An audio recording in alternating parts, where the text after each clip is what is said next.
एक समय की बात है, गौतम बुद्ध अपने शिष्यों के साथ एक गांव में पहुंचे। वहां के लोग दुखी और परेशान थे। जब बुद्ध ने कारण पूछा तो पता चला कि गांव में सूखा पड़ा है, फसलें नष्ट हो गई हैं और लोग निराश होकर अपने भाग्य को कोस रहे हैं।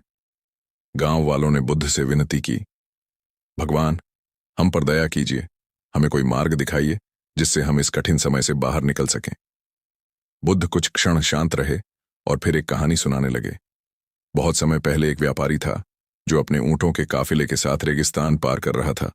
सफर लंबा और कठिन था। एक दिन तेज आंधी आई और उनके सभी ऊंट इधर उधर बिखर गए। व्यापारी के नौकर घबरा गए और बोले, स्वामी, अब हमारा क्या होगा? बिना ऊंटों के हम यह यात्रा पूरी नहीं कर सकते। लेकिन व्यापारी शांत था। उसने कहा, डरने से कुछ नहीं होगा, हमें धैर्य रखना होगा और ऊंटों को खोजकर वापस लाना होगा। धीरे धीरे उन्होंने अपनी मेहनत और बुद्धिमानी से ऊंटों को इकट्ठा किया और सफर जारी रखा। कुछ दिन बाद उन्हें एक और समस्या का सामना करना पड़ा। उनका पानी खत्म हो गया। लोगों ने फिर से हिम्मत हार दी, लेकिन व्यापारी ने हार नहीं मानी। उसने सभी को हौसला दिया और कहा, हमें कोई न कोई रास्ता मिल ही जाएगा। उसने दूर एक पहाड़ी देखी और वहां खुदाई करने का फैसला किया। कुछ घंटों की मेहनत के बाद उन्हें पानी का स्रोत मिल गया। अब सभी खुश थे और उनका कारवां आगे बढ़ गया। बुद्ध ने गांव वालों की ओर देखा और पूछा, इस कहानी से तुमने क्या सीखा? गांव के एक वृद्ध ने कहा, भगवान, इस कहानी से हमें यह सीखने को मिला कि मुसीबतों से डरकर बैठना समाधान नहीं है। मेहनत और धैर्य से हम हर संकट को पार कर सकते हैं। बुद्ध ने मुस्कुराते हुए कहा, सही कहा, जीवन में हर किसी को कठिनाइयों का सामना करना पड़ता है, लेकिन जो इनसे घबराते नहीं और साहसपूर्वक आगे बढ़ते हैं, वही सफलता प्राप्त करते हैं। दुख और संकट क्षणिक होते हैं, लेकिन हमारी हिम्मत और दृढ़ निश्चय हमें विजयी बनाते हैं। गांव वालों ने बुद्ध के शब्दों को आत्मसात किया और उन्होंने मेहनत से अपने हालात सुधारने का निश्चय किया। कुछ ही महीनों में उनकी स्थिति पहले से बेहतर हो गई। अब वे समझ चुके थे कि बुरे हालात स्थायी नहीं होते, लेकिन आत्मविश्वास और परिश्रम से किसी भी कठिनाई को पार किया जा सकता है। गौतम बुद्ध की इस कथा से हमें यह सीख मिलती है कि जीवन में चाहे कितनी भी मुश्किलें आएं, हमें कभी हार नहीं माननी चाहिए। धैर्य, हिम्मत और सही सोच के साथ हम हर समस्या का समाधान निकाल सकते हैं। नमस्कार दोस्तों, आपका हमारे चैनल मोटिवेशनल बुद्धा में स्वागत है। हर व्यक्ति अपने जीवन में कभी न कभी कठिन परिस्थितियों का सामना करता है। जब बुरे हालात आते हैं तो ऐसा लगता है कि हम अकेले हैं और पूरी दुनिया हमारे खिलाफ खड़ी है। लेकिन सच्चाई यह है कि हर महान व्यक्ति ने अकेले ही अपने संघर्ष की शुरुआत की थी। अकेला व्यक्ति जब अपने संकल्प के साथ आगे बढ़ता है तो वही अकेलापन उसकी सबसे बड़ी शक्ति बन जाता है। बुद्ध ने भी अपने जीवन में अनगिनत संघर्षों का सामना किया, लेकिन उन्होंने कभी हार नहीं मानी। उनके उपदेश हमें सिखाते हैं कि बुरे हालात स्थायी नहीं होते, बल्कि वे हमें मजबूत बनाने के लिए आते हैं। बुद्ध के सुविचार, बुरे हालातों से मत डरो। बुद्ध कहते हैं कि जीवन में कोई भी परिस्थिति स्थायी नहीं होती। सुख और दुख दोनों ही परिवर्तनशील हैं। जब बुरे हालात आते हैं तो घबराने की जरूरत नहीं है, बल्कि धैर्यपूर्वक उनका सामना करना चाहिए। जीवन में आने वाली कठिनाइयां व्यक्ति को मजबूत बनाती हैं। यदि हम इनसे भागते हैं तो वे हमारा पीछा नहीं छोड़ती, लेकिन यदि हम उनका सामना करते हैं तो वे धीरे धीरे हल हो जाती हैं। बुद्ध कहते हैं कि कठिनाइयां हमारी परीक्षा लेने के लिए आती हैं, लेकिन जो व्यक्ति धैर्य और समझदारी से इनका सामना करता है वह अंततः विजयी होता है। किसी भी परिस्थिति में अपने मन को शांत रखना आवश्यक है। जब मन अशांत होता है तो हम सही निर्णय नहीं ले पाते। बुद्ध ने ध्यान और आत्मनिरीक्षण को सबसे महत्वपूर्ण साधन बताया है, जो मन को शांत रखते हैं और हमें सही दिशा में आगे बढ़ने में मदद करते हैं। बुरे हालातों में व्यक्ति अक्सर अपने दुख का कारण दूसरों को मान लेता है, लेकिन बुद्ध कहते हैं कि असली कारण हमारी अपनी अपेक्षाएं और हमारी अपनी सोच होती है। यदि हम अपनी सोच को सकारात्मक बना लें और हालात को स्वाभाविक रूप से स्वीकार करें तो कोई भी कठिनाई हमें विचलित नहीं कर सकती। संयम और धैर्य जीवन में सफलता के सबसे बड़े मंत्र हैं। जब कोई व्यक्ति क्रोधित होकर या घबराकर कोई निर्णय लेता है तो वह अक्सर गलत साबित होता है। बुद्ध कहते हैं कि हमें हर परिस्थिति को गहराई से समझना चाहिए और फिर शांत मन से निर्णय लेना चाहिए। यदि हम हर स्थिति को अस्थायी माने तो हमारा जीवन बहुत सरल हो सकता है। जैसे बादल आकर चले जाते हैं वैसे ही कठिनाइयां भी आती हैं और चली जाती हैं। यदि हम इनसे डरेंगे तो हम हमेशा भय में ही जीते रहेंगे, लेकिन यदि हम इन्हें एक अवसर के रूप में देखेंगे तो हम अपने व्यक्तित्व को निखार पाएंगे। बुद्ध ने यह भी कहा है कि जिस तरह एक दीपक अंधकार को मिटा देता है, उसी तरह ज्ञान और समझ किसी भी कठिनाई को हल कर सकते हैं। जब हम सच्चाई को समझ लेते हैं और जीवन को एक बड़े दृष्टिकोण से देखते हैं तो कोई भी समस्या हमें परेशान नहीं कर सकती। हर व्यक्ति को अपने जीवन में आत्मनिरीक्षण करना चाहिए। जब हम अपने भीतर झांकते हैं तो हमें अपनी कमजोरियां और अपनी शक्तियां दिखाई देती हैं। बुद्ध कहते हैं कि जो व्यक्ति अपनी कमजोरियों को पहचान लेता है और उन्हें दूर करने का प्रयास करता है, वह धीरे धीरे अपने जीवन के हर कठिन मोड़ पर सफलता प्राप्त करता है। किसी भी परिस्थिति में हमें अपनी आंतरिक शांति बनाए रखनी चाहिए। बुद्ध कहते हैं कि वास्तविक सुख बाहरी चीजों में नहीं, बल्कि हमारे मन की शांति में है। यदि हमारा मन शांत है तो कोई भी बुरी परिस्थिति हमें प्रभावित नहीं कर सकती। बुद्ध का जीवन स्वयं इस बात का प्रमाण है कि कठिनाइयां व्यक्ति को पराजित नहीं कर सकती जब तक कि वह स्वयं हार मानने का निर्णय न ले। उन्होंने अपना राजसी जीवन त्याग कर सच्चे ज्ञान की खोज की और असीम धैर्य और तपस्या के बाद उन्हें बुद्धत्व प्राप्त हुआ। उन्होंने हमें यह सिखाया कि कोई भी बुरी परिस्थिति स्थायी नहीं होती और यदि हम धैर्यपूर्वक, समझदारी से और बिना डरे आगे बढ़ें तो अंततः हमें सफलता प्राप्त होगी। इसलिए जब भी जीवन में कठिन परिस्थितियां आएं तो बुद्ध के इन उपदेशों को याद रखें। बुरे हालात केवल हमें परखने के लिए आते हैं, लेकिन यदि हम उन्हें धैर्य और साहस के साथ स्वीकार करें तो वे ही हमारे सबसे बड़े शिक्षक बन सकते हैं। जीवन में जब कठिनाइयां आती हैं तो हमें ऐसा लगता है कि यह सिर्फ हमारे साथ ही हो रहा है, लेकिन यदि हम ध्यान दें तो पाएंगे कि हर व्यक्ति को अपने जीवन में कभी न कभी कठिन परिस्थितियों का सामना करना पड़ता है। जो लोग इन कठिनाइयों से डर जाते हैं वे जीवन में आगे नहीं बढ़ पाते, लेकिन जो व्यक्ति बुद्ध के बताए मार्ग पर चलते हैं वे कठिनाइयों को अपने विकास का साधन बना लेते हैं। बुद्ध ने अपने जीवन में अनगिनत संघर्षों का सामना किया था। वे एक समृद्ध और सुखी राज परिवार में जन्मे थे जहां उन्हें किसी भी प्रकार का अभाव नहीं था, लेकिन जब उन्होंने संसार के दुखों को देखा तो उन्होंने यह समझा कि यह जीवन केवल भौतिक सुखों तक सीमित नहीं है। वे सत्य की खोज में निकले और वर्षों की तपस्या के बाद उन्होंने बोधि प्राप्त की। उनका यह मार्गदर्शन हमें सिखाता है कि जब हम किसी भी कठिनाई का सामना करते हैं तो हमें हार नहीं माननी चाहिए, बल्कि उसे समझने और उससे सीखने का प्रयास करना चाहिए। जब बुद्ध ने अपना राजसी जीवन त्यागा था तब वे अकेले थे। उन्होंने अपने परिवार, अपने सुख साधन और अपनी पहचान को त्याग कर एक नए मार्ग की ओर कदम बढ़ाया। यह बताता है कि जब हम किसी भी कठिन परिस्थिति में होते हैं तब हमें बाहरी चीजों पर निर्भर नहीं रहना चाहिए। हमें अपनी आंतरिक शक्ति को पहचानना चाहिए और धैर्यपूर्वक अपने लक्ष्य की ओर बढ़ना चाहिए। बुद्ध कहते हैं कि जीवन में दुख और कष्ट का कारण हमारी इच्छाएं और मोह हैं। जब हम किसी चीज को पाने की तीव्र इच्छा रखते हैं और वह पूरी नहीं होती तो हम दुखी हो जाते हैं। इसी तरह जब हमें कोई प्रिय चीज खोनी पड़ती है तो हम अत्यधिक दुख का अनुभव करते हैं। लेकिन यदि हम यह समझ लें कि यह संसार परिवर्तनशील है और कुछ भी स्थायी नहीं है, तो हम जीवन की कठिनाइयों को सरलता से स्वीकार कर सकते हैं। जो व्यक्ति कठिनाइयों से डरकर भागता है वह कभी अपने जीवन में आत्मज्ञान प्राप्त नहीं कर सकता। बुद्ध ने हमें यह सिखाया कि जब कठिनाइयां आए तो हमें उनका सामना करना चाहिए और उनसे कुछ नया सीखने का प्रयास करना चाहिए। यदि हम अपने मन को शांत रखें और ध्यान का अभ्यास करें तो हम अपनी समस्याओं का समाधान स्वयं खोज सकते हैं। जब बुद्ध ज्ञान प्राप्त करने के बाद अपने पहले उपदेश के लिए गए तो उन्होंने अपने शिष्यों को यह बताया कि जीवन में संतुलन बनाए रखना बहुत आवश्यक है।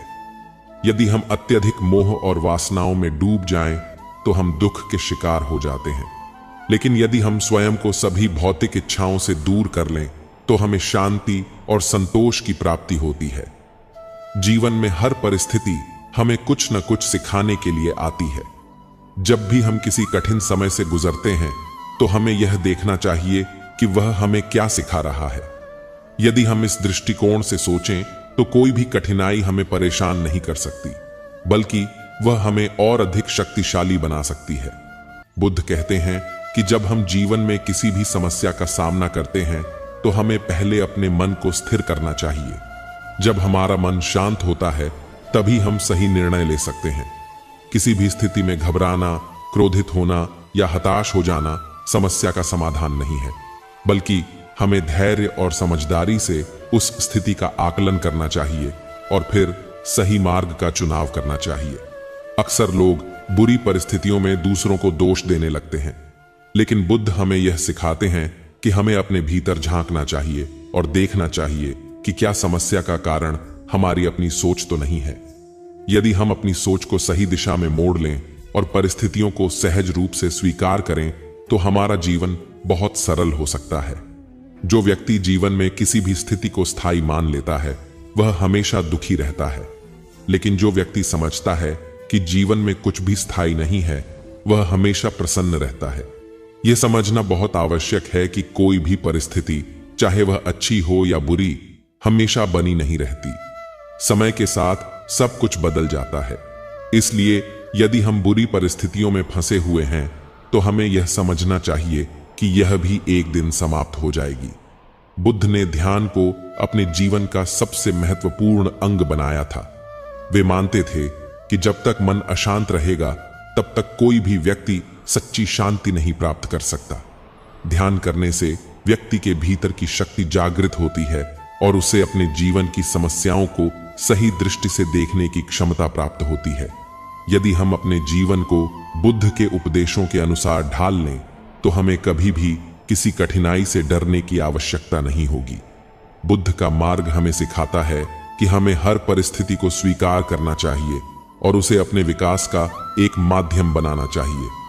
जब भी कोई कठिन समय आए, तो हमें धैर्यपूर्वक उसका सामना करना चाहिए और यह विश्वास रखना चाहिए कि हम उसमें से और भी अधिक मजबूत बनकर बाहर आएंगे। अक्सर लोग सोचते हैं कि कठिनाइयां केवल दुर्भाग्यशाली लोगों के जीवन में आती हैं, लेकिन सच्चाई यह है कि कठिनाइयां हर किसी के जीवन का हिस्सा होती हैं। बुद्ध ने भी अपने जीवन में असंख्य कठिनाइयों का सामना किया था, लेकिन उन्होंने कभी भी हार नहीं मानी। वे हमें सिखाते हैं कि कठिनाइयां हमें कमजोर बनाने नहीं, बल्कि हमें और अधिक मजबूत बनाने के लिए आती हैं।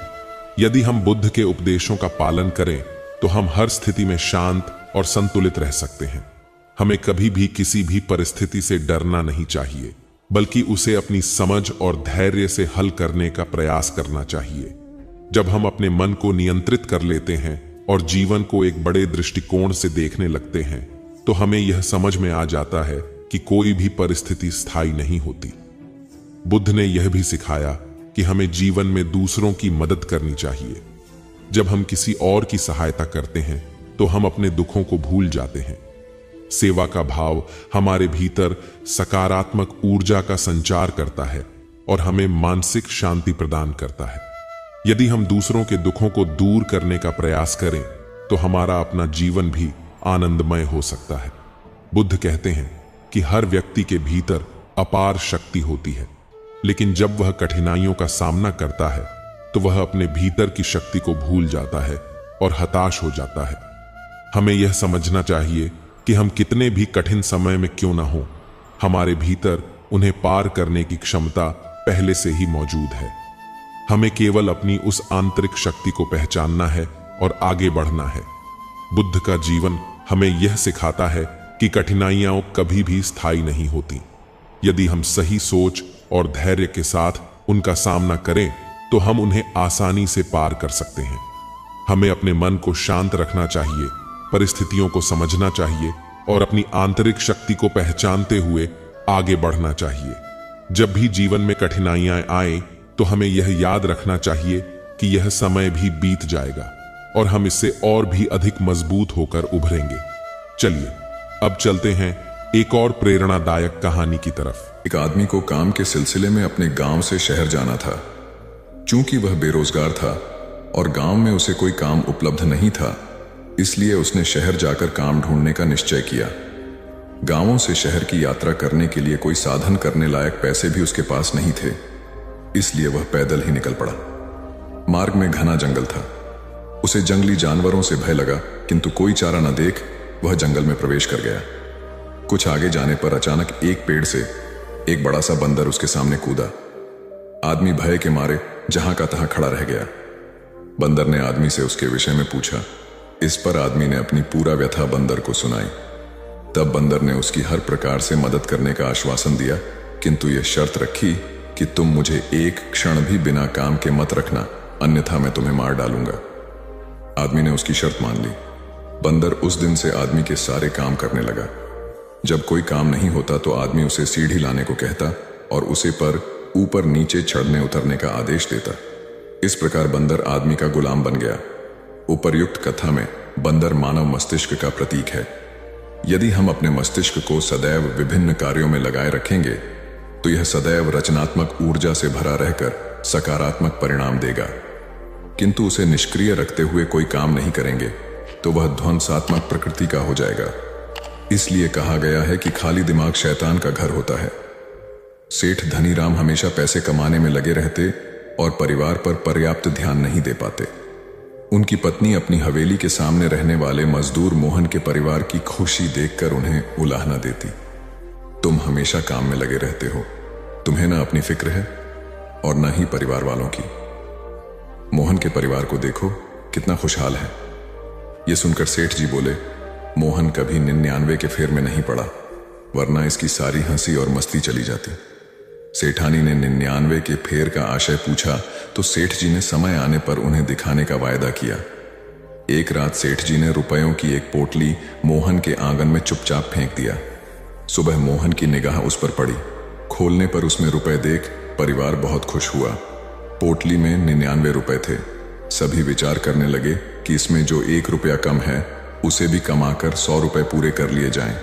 सबने निश्चय किया कि अधिक मेहनत करेंगे और पैसे बचाएंगे। यही किया गया। 100 रुपए तो पूरे हो गए, लेकिन इच्छाएं और बलवती हो गई। अब मोहन, उसकी पत्नी और बच्चे रुपए बचाने के फेर में व्यस्त रहने लगे। रात को सभी देर से आते और थके मांदे सो जाते। सुबह फिर कमाने के लिए निकल पड़ते। अब न वे परस्पर बातचीत करते और न हंसी खहुशी रह पाते। इस परिवार का यह परिवर्तन दिखाकर सेठ जी ने सेठानी से कहा, इसे ही कहते हैं 99 का फेर। वस्तुतः अधिक पाने की चाह व्यक्ति का सुख चैन हर लेती है, इसलिए जितना है उसी में संतुष्ट रहना चाहिए। जीवन एक लंबी दौड़ की तरह है जिसमें सबको एक समान समय मिलता है। जगत गुरु शंकराचार्य ज्ञान की जटिल व सूक्ष्म बातों को जितनी सरलता से समझाते थे, उतनी ही आसानी से वे व्यावहारिक जीवन में काम आने वाले सूत्रों की व्याख्या भी कर देते थे। लोग उनके पास दूर दूर से आते और वे लोगों को अनमोल ज्ञान की ऐसी पूंजी देते जो लोगों के लिए संपूर्ण जीवन का आधार हो जाती। एक बार एक धनवान व्यापारी श्रद्धालु शंकराचार्य के पास आया और कहने लगा, प्रभु, मेरे पास कई कामों के लिए समय ही नहीं रहता। मैं सोचता ही रह जाता हूं कि फला सत्कार्य करूं, अमुक अच्छा कार्य भी करना है, किंतु समय न होने से नहीं कर पाता। मुझे अपने व्यापार के कामों से ही फुर्सत नहीं मिलती। आप ही बताइए कि समय अभाव के कारण कोई व्यक्ति सत्कार्य न कर पाए तो वह क्या करे? शंकराचार्य ने मुस्कुराते हुए कहा, वत्स, मेरा परिचय तो आज तक उस व्यक्ति से नहीं हो पाया है जिसको विधाता के बनाए समय में से एक क्षण भी कम मिला हो। वस्तुतः जिसे तुम समय अभाव कह रहे हो वह अव्यवस्थित जीवन जीने का ढंग है। जो लोग व्यवस्थित जीवन नहीं जीते वे अपने अमूल्य जीवन को भारस्वरूप ढोते हैं। जीवन यह नहीं कितने वर्ष जिया, जीवन वह है कि व्यक्ति ने समय का कितना सदुपयोग किया। सार यह है कि कार्यों का समयानुसार विभाजन कर प्रत्येक कार्य को उसके तय समय पर किया जाए तो समय अभाव जैसी स्थिति कभी निर्मित नहीं होगी और विकास के स्तर पर भी इसके अच्छे परिणाम आएंगे। समय मुफ्त में मिलता है, परंतु यह अनमोल है। आप इसे अपना नहीं सकते, लेकिन आप इसका उपयोग कर सकते हैं। आप इसे रख नहीं सकते, पर आप इसे खर्च कर सकते हैं। एक बार आपने इसे खो दिया तो वापस कभी इसे पा नहीं पाएंगे। हार्वे मैके किसी देश के रक्षा मंत्री अपनी सेना के एक हवाई जहाज में निरीक्षण हेतु गए। यह हवाई जहाज अपने सैनिक को लेकर युद्ध स्थल की ओर जाने की तैयारी में था। सभी सैनिक अपने अपने हथियारों से लैस और उत्साह से भरपूर थे। रक्षा मंत्री ने सूक्ष्मता से अपने सैनिक की तैयारियों का जायजा लिया। जायजा लेने के पश्चात उन्होंने अपने सैनिकों से पूछा, आप लोग वायुयान से अपने मिशन पर जा रहे हैं, क्या आप लोगों ने अपना अपना पैराशूट जांच लिया है? सभी जवानों ने कहा, महोदय, युद्ध में हथियार अत्यंत महत्वपूर्ण होते हैं। हमने अपने हथियार पूर्णतया जांच परख लिए हैं, पैराशूट तो ठीक ही होगा। रक्षा मंत्री ने कहा, फिर भी जाने से पहले आप एक बार अपने अपने पैराशूट जांच लें। जवानों ने अपने पैराशूट चेक किए तो वे हैरान रह गए, क्योंकि कुछ जवानों के पैराशूट चेक किए तो वे हैरान रह गए क्योंकि कुछ जवानों के पैराशूट खोलने वाला बटन अटक रहा था। यह उनके मिशन का एक महत्वपूर्ण उपकरण था, क्योंकि इसके न खुलने पर उनकी जान भी जा सकती थी। रक्षा मंत्री ने कहा, देखा, अगर आप समय पर अपने पैराशूट की जांच करते तो समय पर ही इसकी मरम्मत हो जाती। हमें अपने कार्य से जुड़ी हर वस्तु की बारीकी से जांच करनी चाहिए। सभी सैनिक ने रक्षा मंत्री की सलाह को सदैव मानने का वचन दिया। कथा का सार यह है कि किसी भी कार्य की सफलता के लिए उसकी पूर्व तैयारी और तैयारी की जांच करना अत्यंत आवश्यक है। प्राचीन समय की बात है, मगध के नगर सेठ थे अंगपाल। वे जितने मृदु स्वभाव के थे, उनकी पत्नी उतनी ही कटु प्रकृति वाली थी। इस कारण उनके घर कोई नौकरानी टिक नहीं पाती थी। इतने विशाल घर की साज संभाल पत्नी से अकेले जब नहीं हो पाती थी तो उसका सारा क्रोध पति पर निकलता। बेचारे सेठ जी नई नौकरानी की खोज में सदा लगे रहते ताकि घर में शांति रहे। एक दिन सौभाग्य से उन्हें एक सेविका ऐसी मिली जिसने कर्कश परिजनों के ही बीच जीवन गुजारा था। इसलिए वह जब सेठ जी के घर आई तो घबराई नहीं, बल्कि दृढ़तापूर्वक रुकी रही। उसका नाम था विशाखा। नगर सेठ की पत्नी अपने कटु स्वभाव के कारण विशाखा को अत्यंत कड़वी बात भी कह देती और खूब काम भी कराती, किंतु विशाखा हंसकर सब कुछ सहन करती। अतः उसकी मृदुलता और श्रमशीलता ने सेठ जी के साथ ही इनकी पत्नी का भी मन जीत लिया। अब सेठ जी की पत्नी का कटु स्वभाव बदल गया था। वह अब सबसे प्यार से बात करती और कभी कड़वा वचन नहीं बोलती। जब सब कुछ ठीक हो गया तो विशाखा ने जाने की आज्ञा चाही। हालांकि सेठ जी ने उसे सभी सुविधाएं दे रखी थीं, किंतु विशाखा रुकने को तैयार नहीं हुई। विशाखा कलह व अशांति वाले दूसरे घर की खोज ने निकल पड़ी। उसका कहना था कि विपन्नों के साथ रहकर उन्हें अपनी सदाशयता के सहारे सुधारा जा सकता है। अतंतः वह ब्रह्मवर्त क्षेत्र की प्रसिद्ध संत के रूप में ख्यात हुई। वस्तुतः दुर्जनों को अपने सद्गुणों के संपर्क में रखकर सुधारने का सेवा कार्य पत्थर को पानी से काटने जैसा जटिल है, किंतु असंभव नहीं है। सत्य किसी व्यक्ति विशेष की संपत्ति नहीं है, बल्कि यह सभी व्यक्तियों का खजाना है। खाली गमला लाने वाला बना विजेता। एक राजा को सुयोग्य व ईमानदार मंत्री की आवश्यकता थी। उसके दरबार में चाटुकारों की भरमार थी, जिनसे राजा बहुत परेशान था। एक दिन उसने एक उपाय सोचा। सभी दरबारियों को बुलाकर राजा ने कहा, मैं चाहता हूं कि आप लोग मेरे लिए एक एक पौधा लगाएं। जिसका पौधा सबसे सुंदर व रहा भरा होगा, उसे मैं अपना मंत्री नियुक्त करूंगा। आप लोगों को बीज गमले में दूंगा। आपको बस खाद पानी देकर पौधा तैयार करना है। आपके पास 1 महीने का समय है। चापलूस दरबारी यह सुनकर बहुत प्रसन्न हो गए, क्योंकि यह बहुत आसान कार्य था। सब अपने अपने गमले में बीज डालकर नित्य खाद व पानी देने लगे। जब 1 महीना हुआ तो सभी अपने अपने गमले लेकर दरबार में पहुंचे। सभी के गमले सुंदर पौधे से सजे हुए थे, किंतु एक व्यक्ति का गमला खाली था, जिसे देखकर सभी हंस रहे थे। जब राजा ने मंत्री पद के खाली गमले वाले व्यक्ति का नाम घोषित किया तो सब अवाक रह गए। तब राजा ने कहा, मैंने आप सभी को जो बीज दिए थे वे उबले हुए थे, अतः वे उग ही नहीं सकते थे। आप सब ने मुझे प्रसन्न कर मंत्री पद पाने के लोभ में बीज बदल दिए, लेकिन इस व्यक्ति ने ऐसा नहीं किया और परिणाम स्वरूप यह आज खाली गमला लेकर दरबार में आया है। यह व्यक्ति सच्चाई पर कायम रहा, इसलिए यह व्यक्ति ही मंत्री पद के लायक है। वह राज्य कभी उन्नति नहीं कर सकता जिसके दरबारी बस राजा को खुश करना चाहते हो और प्रजा की भलाई की ओर किसी का ध्यान न हो। सार ये है कि लोभ व स्वार्थ के मार्ग से हटकर सच्चाई के मार्ग पर चले तो सफलता अवश्य आपके कदम चूमेगी। संत रवि कुमार त्याग और वैराग्य का जीवन व्यतीत करते थे। वह निरंतर ईश्वर का स्मरण करते और संतों के साथ आध्यात्मिक चर्चाओं में लीन रहते थे। लोग उन्हें श्रद्धा की दृष्टि से देखते थे और उनका आशीर्वाद लेने के लिए दूर दूर से आते थे। किंतु संत रवि कुमार इस लोकप्रियता के अहंकार से कोसों दूर अत्यंत विनम्र रहते थे। संत रवि कुमार को आकाश में उड़ने की सिद्धि प्राप्त थी। एक बार संत रवि कुमार से संत वर्मदेव मिलने आए। संत वर्मदेव के पास पानी के ऊपर चलने की शक्ति थी। संत वर्मदेव को नहीं पता था कि संत रवि कुमार के पास आकाश में उड़ने की शक्ति है। अहंकारवश संत वर्मदेव ने संत रवि कुमार को नीचा दिखाने की सोची। उन्होंने संत रवि कुमार से कहा, क्यों न हम झील के पानी के ऊपर चलते हुए आध्यात्मिक चर्चा करें। संत रवि कुमार उनके अहंकार व संकेत को समझ गए। संत रवि कुमार शांत भाव से बोले, आध्यात्मिक चर्चा अगर हम आज आकाश में भ्रमण करते हुए करें तो कैसा रहेगा। संत वर्मदेव समझ गए कि रवि कुमार आकाश में उड़ने की शक्ति जानते हैं। संत वर्मदेव निरुत्तर हो गए। वर्मदेव जी, जो काम आप कर सकते हैं वो तो एक छोटी छोटी सी मछली भी कर सकती है, और जो काम मैं कर सकता हूं वो तो एक छोटी सी मक्खी भी कर सकती है, लेकिन सत्य इस करिश्मेबाजी से कोसों दूर है। उसे तो विनम्र होकर खोजना पड़ता है। आपको और हमें जो शक्तियां प्राप्त हैं वह जन कल्याण के लिए हैं। इन शक्तियों का अनहकार करना उचित नहीं है।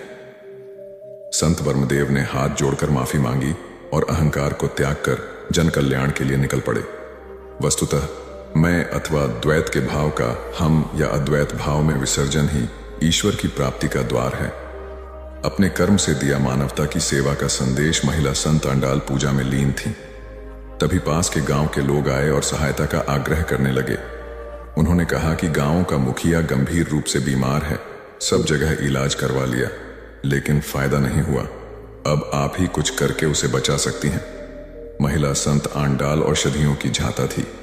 वह अपनी पूजा अधूरी छोड़कर अपने शिष्यों को साथ लेकर मुखिया की सहायता के लिए चल पड़ी। शिष्य जानते थे कि गांव का मुखिया की सहायता के लिए चल पड़ी। शिष्य जानते थे कि गांव का मुखिया की सहायता के लिए पड़ी। शिष्य जानते थे कि गांव का मुखिया दुष्ट प्रवृत्ति का है और संत आंडाल का घोर विरोधी है। मुखिया के घर जाकर संत आंडाल ने मुखिया का निरीक्षण किया और फिर जड़ी बूटियों से दवाई तैयार करके दी। शिष्यों ने संत आंडाल के कहे अनुसार मुखिया को दवाई पिलाई, जिससे थोड़ी देर में उसकी तबीयत में सुधार हुआ। दवा देकर संत आंडाल अपने शिष्यों समेत आश्रम लौट गए।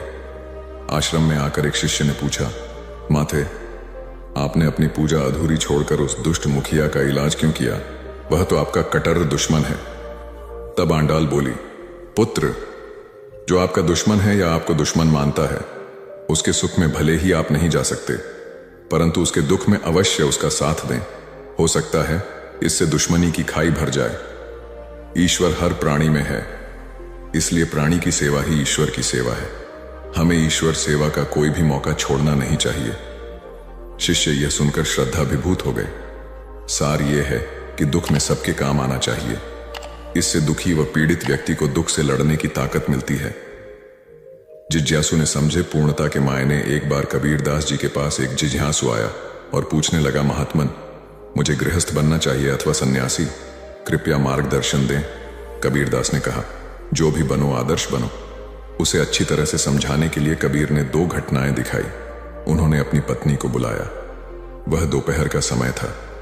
फिर भी उन्होंने पत्नी से कहा कि मुझे दीपक जलाकर दो ताकि उसके प्रकाश में मैं अच्छी तरह कपडढ़ा बुन सकूं। पत्नी ने बिना कोई तर्क किए दीपक जला दिया और चली गई। इस घटना से कबीर ने जिज्ञासु को समझाया, यदि गृहस्थ बनना है तो परस्पर ऐसा दृढ़ विश्वास रखना कि दूसरे की इच्छा ही अपनी इच्छा हो। इसके बाद कबीर जिज्ञासु को लेकर एक पहाड़ी पर गए जहां एक बुजुर्ग संत रहते थे। कबीर और जिज्ञासु ने संत को प्रणाम किया और उनके पास बैठ गए। कबीर ने संत से पूछा, बाबा जी, आपकी आयु कितनी है? संत ने कहा, 80 वर्ष। थोड़ी देर इधर उधर की चर्चा कर कबीर से फिर से संत से उनकी उम्र पूछी। संत बोले, 80 वर्ष। इस प्रकार थोड़े थोड़े अंतराल के पश्चात कबीर ने कई बार संत से उनकी आयु पूछी। और संत ने हर बार बड़े प्यार से उन्हें बताया 80 वर्ष। इसके बाद कबीर जिज्ञासु को लेकर पहाड़ी से नीचे उतरने लगे। थोड़ा सा नीचे उतरने पर कबीर ने संत को आवाज लगाई, महात्मन जरा सुनेंगे। संत कबीर के पास नीचे उतर कर आए और पूछा, क्या बात है बेटा? कबीर ने हाथ जोड़कर कहा, महात्मन, मैं आपसे आपकी उम्र पूछना चाहता था। संत ने मुस्कुराते हुए कहा, 80 वर्ष। तब कबीर ने जिज्ञासु से कहा, जिज्ञासु भाई, यदि संत बनना है तो इस तरह धैर्यवान व क्षमाशील बनना। वस्तुतः हम जहां जिस भूमिका में रहें उसके अनुकूल बनकर रहने से ही पूर्णता आती है। अतः जो बने आदर्श बने। कथा सिद्धार्थ के जीवन के उस दौर की है जब वे बुद्धत्व को प्राप्त नहीं हुए थे और निरंजना नदी के तटीय वनों में वृक्ष के नीचे ध्यान करते थे। सिद्धार्थ प्रतिदिन ध्यान करने के बाद पास के किसी गांव में चले जाते और भिक्षा मांगकर लौट आते। कुछ दिनों बाद उन्होंने भिक्षाटन पर भी जाना बंद कर दिया, क्योंकि एक गांव के प्रधान की छोटी बेटी सुजाता उनके लिए नित्य भोजन लाने लगी। कुछ दिनों के बाद उसी गांव का एक चरवाहा भी सिद्धार्थ से प्रभावित होकर उनके पास आने लगा। उसका नाम स्वस्थ था। एक दिन स्वस्थ से सिद्धार्थ बातें कर रहे थे कि सुजाता भोजन लेकर आई। जैसे ही सिद्धार्थ ने भोजन करना शुरू किया, उन्होंने बातचीत बंद कर दी। स्वस्थ ने बात करने की कोशिश की तो सिद्धार्थ ने इशारे से उसे चुप करा दिया। जितनी देर तक वे भोजन करते रहे, बिल्कुल चुप रहे। स्वस्थ को हैरानी हुई। उसने सिद्धार्थ से भोजन करने के उपरांत पूछा, गुरुदेव, आप मेरे आने के बाद निरंतर वार्तालाप करते रहे, किंतु भोजन के दौरान एक शब्द भी नहीं बोले। मैं तो भोजन करते करते भी बातें कर लेता हूं। आपने तो मुझे भी इशारे से चुप करा दिया। इसका क्या कारण है? सिद्धार्थ बोले, भोजन का निर्माण बड़ी कठिनाई से होता है। किसान पहले बीज बोता है, फिर पौधों की रखवाली करता है और तब कहीं जाकर पैदा होता है। फिर घर की महिलाएं बड़े जत्न से उसे खाने योग्य बनाती हैं। इतनी कठिनाई से तैयार भोजन का पूरा आनंद तभी संभव है जब हम पूर्णतः मौन हों। यदि हम भोजन को पूर्ण शांति से मौन रहकर अच्छी तरह से चबा चबा कर खाएंगे तो यह आसानी से पचेगा, जिससे पेट कभी खराब नहीं होगा। मौन रहकर भोजन करने से भोजन का श्वास नली में जाने का खतरा भी नहीं रहता। अतः भोजन के दौरान मैं मौन रहकर उसका पूरा आनंद लेता हूं। वस्तुतः शांति से किया गया भोजन न केवल शारीरिक भूख तृप्त करता है, बल्कि मानसिक आनंद और सात्विक ऊर्जा भी देता है। कबीर अपने स्टिक दोहों और पैनी साखियों के कारण धीरे धीरे सिद्ध पुरुष के रूप में ख्याति पाने लगे थे। वे जुलाहे का काम करते थे, सत्य को सीधे सपाट ढंग से कह देना, और वह भी निर्भीकता के साथ। यह कबीर ही थे जिनका इतना साहस था, इसलिए आम जनता के लिए वे श्रद्धा का केंद्र बन चुके थे। इतनी प्रसिद्धि पाने के बाद भी कबीर ने अपना पैतृक व्यवसाय नहीं छोड़ा। वे प्रतिदिन कपड़ा बुनते थे और साथ साथ जनसंपर्क व भजन आदि का कार्य भी करते रहते थे।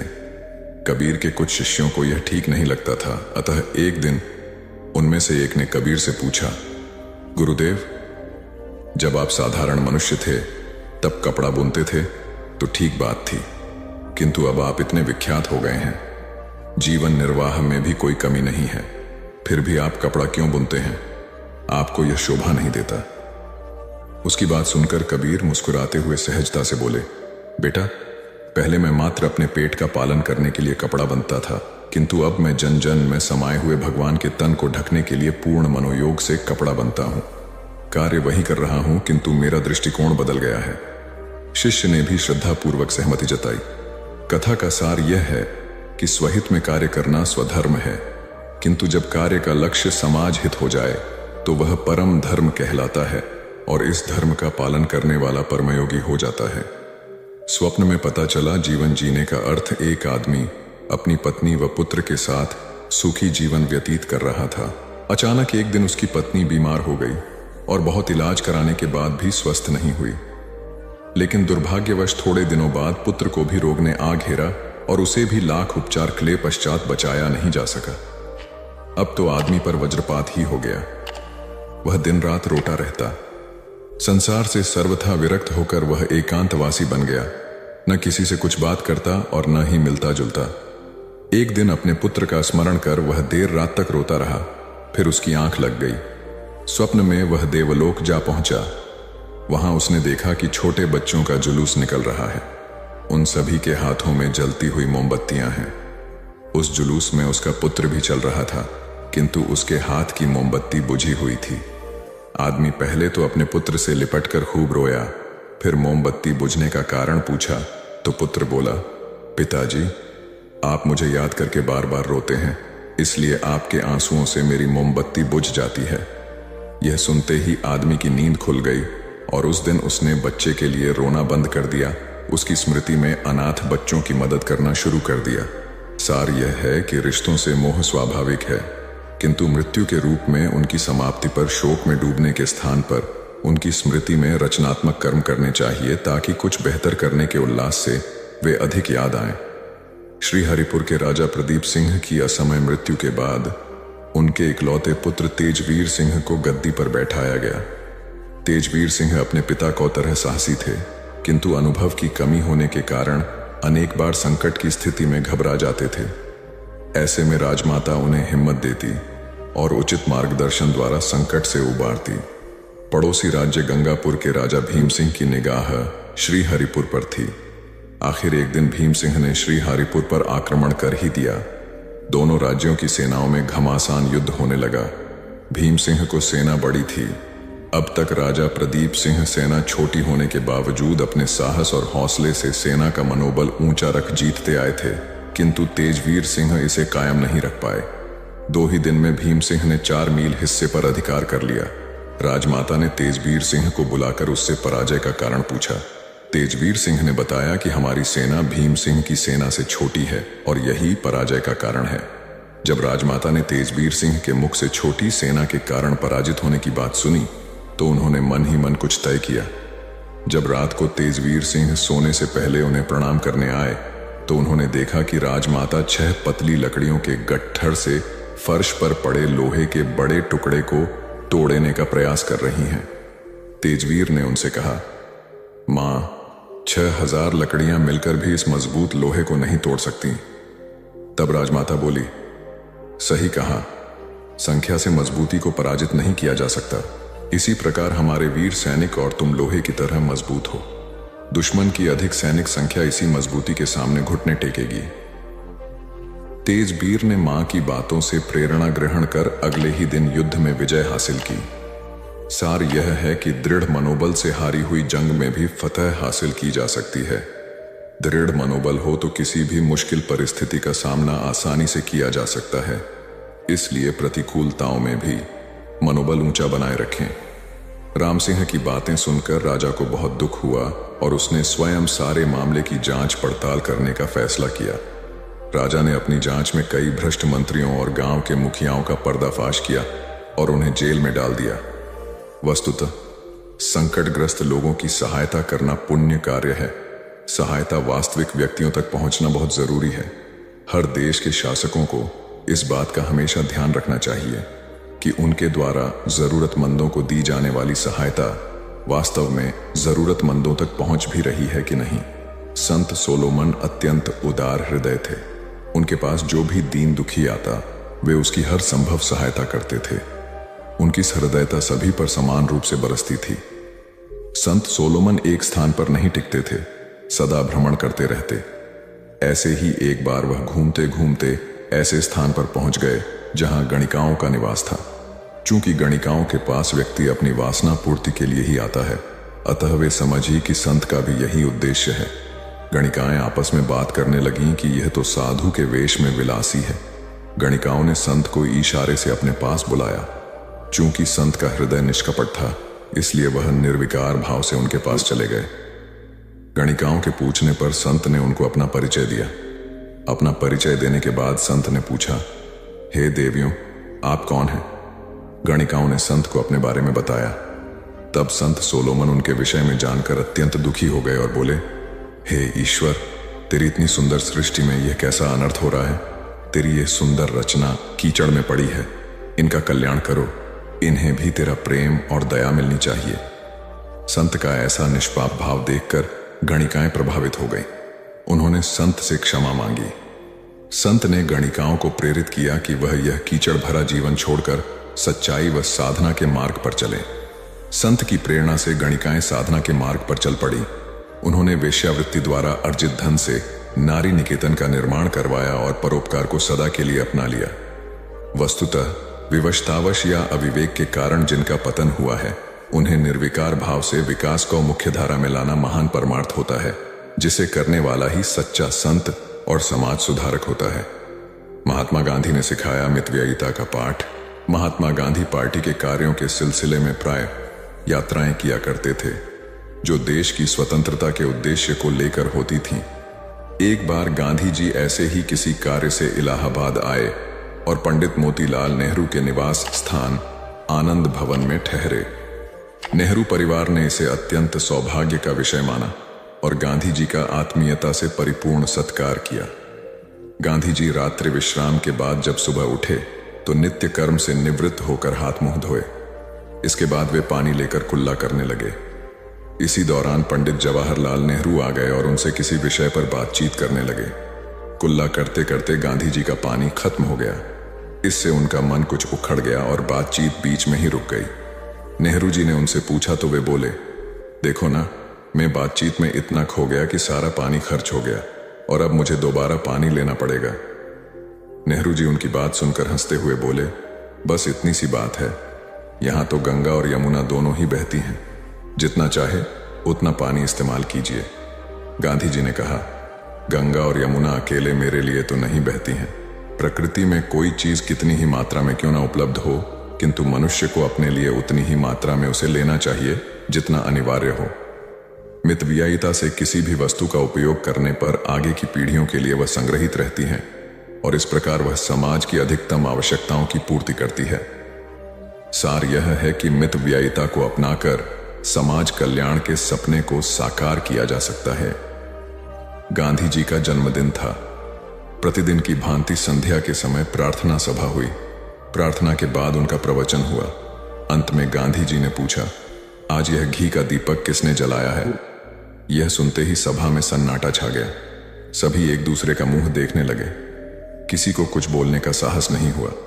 बापू पुनः बोले, आज यदि सबसे बुरी बात हुई है तो वह यह कि आपने यह घी का दीपक जलाया है। सभी हैरान हो गए और सोचने लगे कि भला इसमें क्या बुरी बात हो गई। कुछ देर रुककर बापू बोले, कस्तूरबा, तुम इतने समय से मेरी जीवन संगिनी हो, फिर भी कुछ नहीं सीख पाई। हमारे गांवों में लोग कितने गरीब हैं, उन्हें नमक और तेल तक नहीं मिलता और हम बेवजह घी जला रहे हैं। तभी एक व्यक्ति बोला, आज आपका जन्मदिन है, इसलिए यह घी का दिया जलाया। बापू ने कहा, तो क्या इसका अर्थ यह हुआ कि मितव्ययिता त्याग कर दुरुपयोग आरंभ कर दिया जाए? जो हुआ सो हुआ, पर आगे से ध्यान रखना, जो वस्तु आम आदमी को उपलब्ध न हो उसे हमें भी उपयोग में लाने का कोई अधिकार नहीं है। जब तक हर आदमी में यह भावना नहीं आएगी, देश में खुशहाली कैसे आ पाएगी? उपस्थित जनों ने हृदय से बापू की बात में सहमति जताई। देश की वर्तमान ऊर्जा संकट व अर्थ संकट के समय बापू के ये विचार अनुकरणीय हैं। वस्तुतः यदि हम में से हर एक वस्तुओं को आवश्यकता अनुसार उपयोग करने की आदत डाल लें तो कभी किसी वस्तु का अभाव नहीं होगा और एक सुखी व संतुष्ट समाज की रचना संभव होगी। जर्मनी के महान वैज्ञानिक थे नील्स बोर। नील्स अत्यंत प्रतिभाशाली और तत्कालीन शासक हिटलर के प्रिय थे। नील्स अपने सटीक शोध परिणामों के लिए सर्वत्र प्रशंसा पाते थे। नील्स जो भी शोध कार्य करते मानवता के हित में ही करते। उनकी दृष्टि अपने लाभ पर न होकर मानव जाति के कल्याण पर रहती थी। एक बार उन्होंने अणु विज्ञान का शोध कार्य अपने हाथों में लिया। वे बहुत प्रसन्न होकर लगन के साथ इसे कर रहे थे, क्योंकि उनका विश्वास था कि इससे वे व्यापक रूप से जनहित को साकार कर पाएंगे। वे अणु विज्ञान के रचनात्मक उपयोग को देख रहे थे, किंतु हिटलर की दृष्टि उसके घातक उपयोग पर थी और वह इसी कारण बहुत प्रसन्न था। जब नील्स को यह बात पता लगी तो वे बहुत दुखी हुए। अपने शोध कार्य के विनाशकारी उपयोग की कल्पना मात्र से उनके रोंगटे खड़े हो गए। कई रात वे सो नहीं पाए। फिर एक दिन रात में चुपके से उठे और गैलीलियो की समाधि पर सिर रखकर शपथ ली कि वे ऐसे किसी भी कार्य को नहीं करेंगे जो मानवता के लिए घातक हो। उन्होंने दूसरे दिन से ही अपना शोध कार्य बंद कर दिया। हिटलर को ओर से उन्हें कई प्रकार के प्रलोभन दिए गए। जब वे नहीं माने तो घोर यंत्रणा दी गई। किंतु नील्स नहीं डिगे। अतत मछुआरों को मदद से वे भागकर स्वीडन जा पहुंचे। ऐसा कहा जाता है कि उनके अंतिम दिन बड़े कष्टमय थे, किंतु उन्होंने झुकना स्वीकार नहीं किया। वस्तुतः व्यापक हितों के लिए व्यक्तिगत हितों की उपेक्षा करने वाला तात्कालिक समय में भले ही इस त्याग के कारण कष्ट पाए, किंतु भविष्य की सभी पीढ़ियों के लिए प्रशंसा, श्रद्धा व अनुसरण का पात्र हो जाता है। आपसी विवाद को खुद मिल बैठकर सुलझाएं दो दोस्त थे, मोहन और राम। बचपन की मित्रता युवावस्था तक आते आते और गहरी हो गई। दोनों ने मिलकर कपड़े का व्यापार शुरू किया। दोनों दोस्त पूरी मेहनत और लगन से व्यापार करने लगे। देखते ही देखते दोनों का साझा व्यापार खूब चल निकला। व्यापार से संबंधित निर्णय दोनों मिलकर लेते थे। कोई निर्णय ऐसा न रहा जो दोनों में से किसी एक ने अकेले लिया हो। उनके सटीक निर्णय, आपसी प्यार और रजामंदी, मेहनत और लगन से उनका व्यापार दिन दोगुनी रात चौगुनी तरक्की करने लगा। उनकी इस तरक्की से शहर के अन्य कपड़ा व्यापारी उनसे ईर्ष्या करने लगे। वे दोनों मित्रों में फूट डालने का अवसर खोजने लगे, क्योंकि वे जानते थे कि अगर दोनों मित्रों के रिश्ते में ददर आ गई तो उनके व्यापार पर भी इसका गहरा असर पड़ेगा। एक बार मोहन को किसी काम के सिलसिले में एक दिन के लिए शहर से बाहर जाना पड़ा, परंतु मोहन को 3-4 दिन का वक्त लग गया। वस्तुतः व्यापक हितों के लिए व्यक्तिगत हितों की उपेक्षा करने वाला तात्कालिक समय में भले ही इस त्याग के कारण कष्ट पाए, किंतु भविष्य की सभी पीढ़ियों के लिए प्रशंसा, श्रद्धा व अनुसरण का पात्र हो जाता है। आपसी विवाद को खुद मिल बैठकर सुलझाएं दो दोस्त थे, मोहन और राम। बचपन की मित्रता युवावस्था तक आते आते और गहरी हो गई। दोनों ने मिलकर कपड़े का व्यापार शुरू किया। दोनों दोस्त पूरी मेहनत और लगन से व्यापार करने लगे। देखते ही देखते दोनों का साझा व्यापार खूब चल निकला। व्यापार से संबंधित निर्णय दोनों मिलकर लेते थे। कोई निर्णय ऐसा न रहा जो दोनों में से किसी एक ने अकेले लिया हो। उनके सटीक निर्णय, आपसी प्यार व रजामंदी, मेहनत और लगन से उनका व्यापार दिन दोगुनी रात चौगुनी तरक्की करने लगा। उनकी इस तरक्की से शहर के अन्य कपड़ा व्यापारी उनसे ईर्ष्या करने लगे। वे दोनों मित्रों में फूट डालने का अवसर खोजने लगे, क्योंकि वे जानते थे कि अगर दोनों मित्रों के रिश्ते में ददर आ गई तो उनके व्यापार पर भी इसका गहरा असर पड़ेगा। एक बार मोहन को किसी काम के सिलसिले में एक दिन के लिए शहर से बाहर जाना पड़ा, परंतु मोहन को 3-4 दिन का वक्त लग गया। राम ने व्यापार के सिलसिले में एक बड़ा सौदा करना था। उसने मोहन का 3 दिन तक इंतजार किया। फिर उसे लगा कि अगर यह सौदा जल्दी नहीं किया तो व्यापारिक लाभ का एक अच्छा मौका हाथ से निकल जाएगा। उसने वह सौदा कर लिया और सोचा कि मोहन के आते ही उसे बता दूंगा। मोहन जब शहर वापस आया तो अन्य व्यापारियों ने उसे भड़का दिया कि राम ने अपने व्यक्तिगत लाभ के लिए तुम्हारे बिना बड़ा सौदा कर लिया है। मोहन लोगों के बहकावे में आकर बिना सोचे विचारे राम से इस बात पर झगड़ पड़ा और उससे कहने लगा, राम, मुझे यकीन नहीं आता कि तुमने बिना मेरी राय जाने यह सौदा कर लिया। तुम्हारी हिम्मत कैसे हो गई? राम ने मोहन को समझाने का बहुत प्रयास किया, किंतु मोहन कुछ भी समझने को तैयार नहीं था। उसने राम से कहा कि कल ही व्यापार को अलग करने की प्रक्रिया शुरू कर देंगे। राम से यह कहकर मोहन अपने घर आ गया। मोहन की मां ने मोहन को परेशान देखकर परेशानी का कारण पूछा तो उसने सब बता दिया। मां ने गंभीरता से सोच विचार किया और फिर मोहन से कहा, यह जो हमारे आंगन में आम का पेड़ है, इसके सूखे व पीले पत्ते कहाँ गए? मोहन ने कहा, गिर गए होंगे। मां ने कहा, अगर नहीं गिरते तो अच्छा होता। मोहन ने अचरज से कहा, अगर नहीं गिरते तो पेड़ कितना खराब लगता। तब मां ने समझाया, इस तरह तुम भी अपने मन से राम के प्रति को विचार हटाओ और शांत मन से व्यापारिक विषय पर राम से वार्तालाप करो, हल जरूर निकल आएगा। राम ने व्यापार के सिलसिले में एक बड़ा सौदा करना था। उसने मोहन का 3 दिन तक इंतजार किया। फिर उसे लगा कि अगर यह सौदा जल्दी नहीं किया तो व्यापारिक लाभ का एक अच्छा मौका हाथ से निकल जाएगा। उसने वह सौदा कर लिया। एक दिन अचानक बुद्ध ने पूछा, यह वर्ष का अंतिम दिन है। इसी दिन तुम 1 वर्ष पहले यहां आए थे और मैंने तुम्हें वचन दिया था कि 1 वर्ष बाद तुम जो पूछोगे मैं उत्तर दूंगा। मैं उत्तर देने को तैयार हूं। अब तुम प्रश्न पूछो। मौलुंग पुत्र हंसने लगा और उसने कहा, आपने मुझे भी धोखा दिया। वह सारिपुत्र ठीक कहता था। अब कोई प्रश्न ही पूछने के लिए नहीं रहा, तो मैं क्या पूछूं? मेरे पास पूछने के लिए कुछ भी नहीं है। असल में यदि तुम सत्य नहीं हो तो समस्याएं होती हैं और प्रश्न होते हैं। वे तुम्हारे झूठ से पैदा होते हैं, तुम्हारे स्वप्न, तुम्हारी नींद से वे पैदा होते हैं। जब तुम सत्य, प्रामाणिक, मौन, समग्र होता हो, वे तिरोहित हो जाते हैं। मेरी समझ ऐसी है कि मन की एक अवस्था है जहां केवल प्रश्न होते हैं और मन की एक अवस्था है जहां केवल उत्तर होते हैं, और वे कभी साथ साथ नहीं होते। यदि तुम अभी भी पूछ रहे हो तो तुम उत्तर नहीं ग्रहण कर सकते। मैं उत्तर दे सकता हूं लेकिन तुम उसे ले नहीं सकते।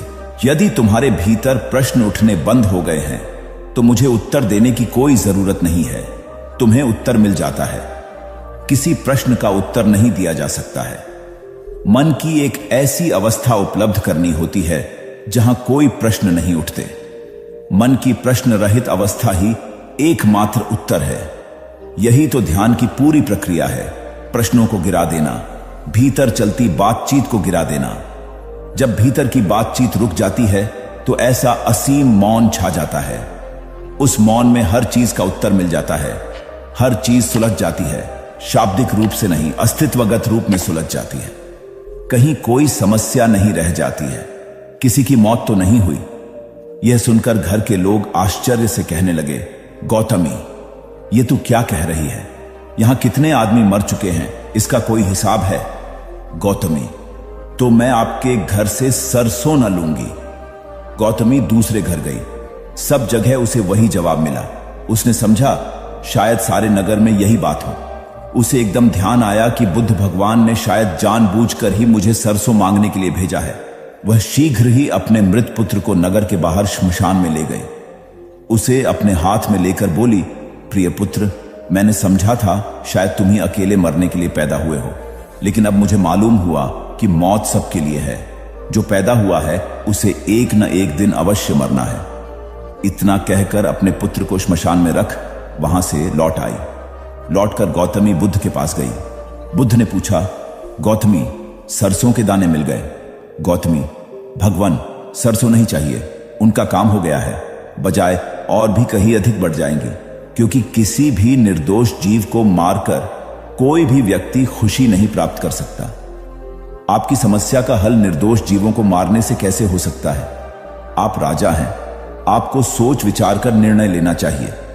अगर आप सच में अपनी मुश्किलों का हल चाहते हैं तो दिमाग से काम लीजिए। मुश्किलें तो आती जाती रहती हैं, यही जिंदगी का सच है। किसी निर्दोष जीव को मारने से समस्याएं नहीं समाप्त होंगी, बल्कि उसका हल आपको बुद्धि से ही निकालना होगा। बुद्ध की बात सुनकर अजातशत्रु उनके चरणों में गिर पड़े और अपनी भूल की क्षमा मांगने लगे। अजातशत्रु ने ऐलान करा दिया कि अब से उनके राज्य में किसी निर्दोष जीव की हत्या नहीं की जाएगी। दिन एक शिक्षित युवक बुद्ध के पास आया। उसने बुद्ध को प्रणाम कर अपनी जिज्ञासा रखी। गुरुजी, आप ईश्वर की बात करते हैं, क्या आपने ईश्वर के दर्शन किए हैं जो आप साधिकार इस विषय पर इतना कुछ कह पाते हैं? बुद्ध ने कुछ नहीं कहा और स्नेहपूर्वक उसके सिर पर हाथ फेर दिया। युवक ने समझा कि बुद्ध के पास मेरे प्रश्न का उत्तर नहीं है। फिर उन्होंने कहा, आओ हम कुछ देर यहां के बगीचे में घूमें। बगीचे में गुलाब और रजनीगंधा के सुगंधित फूल लगे थे।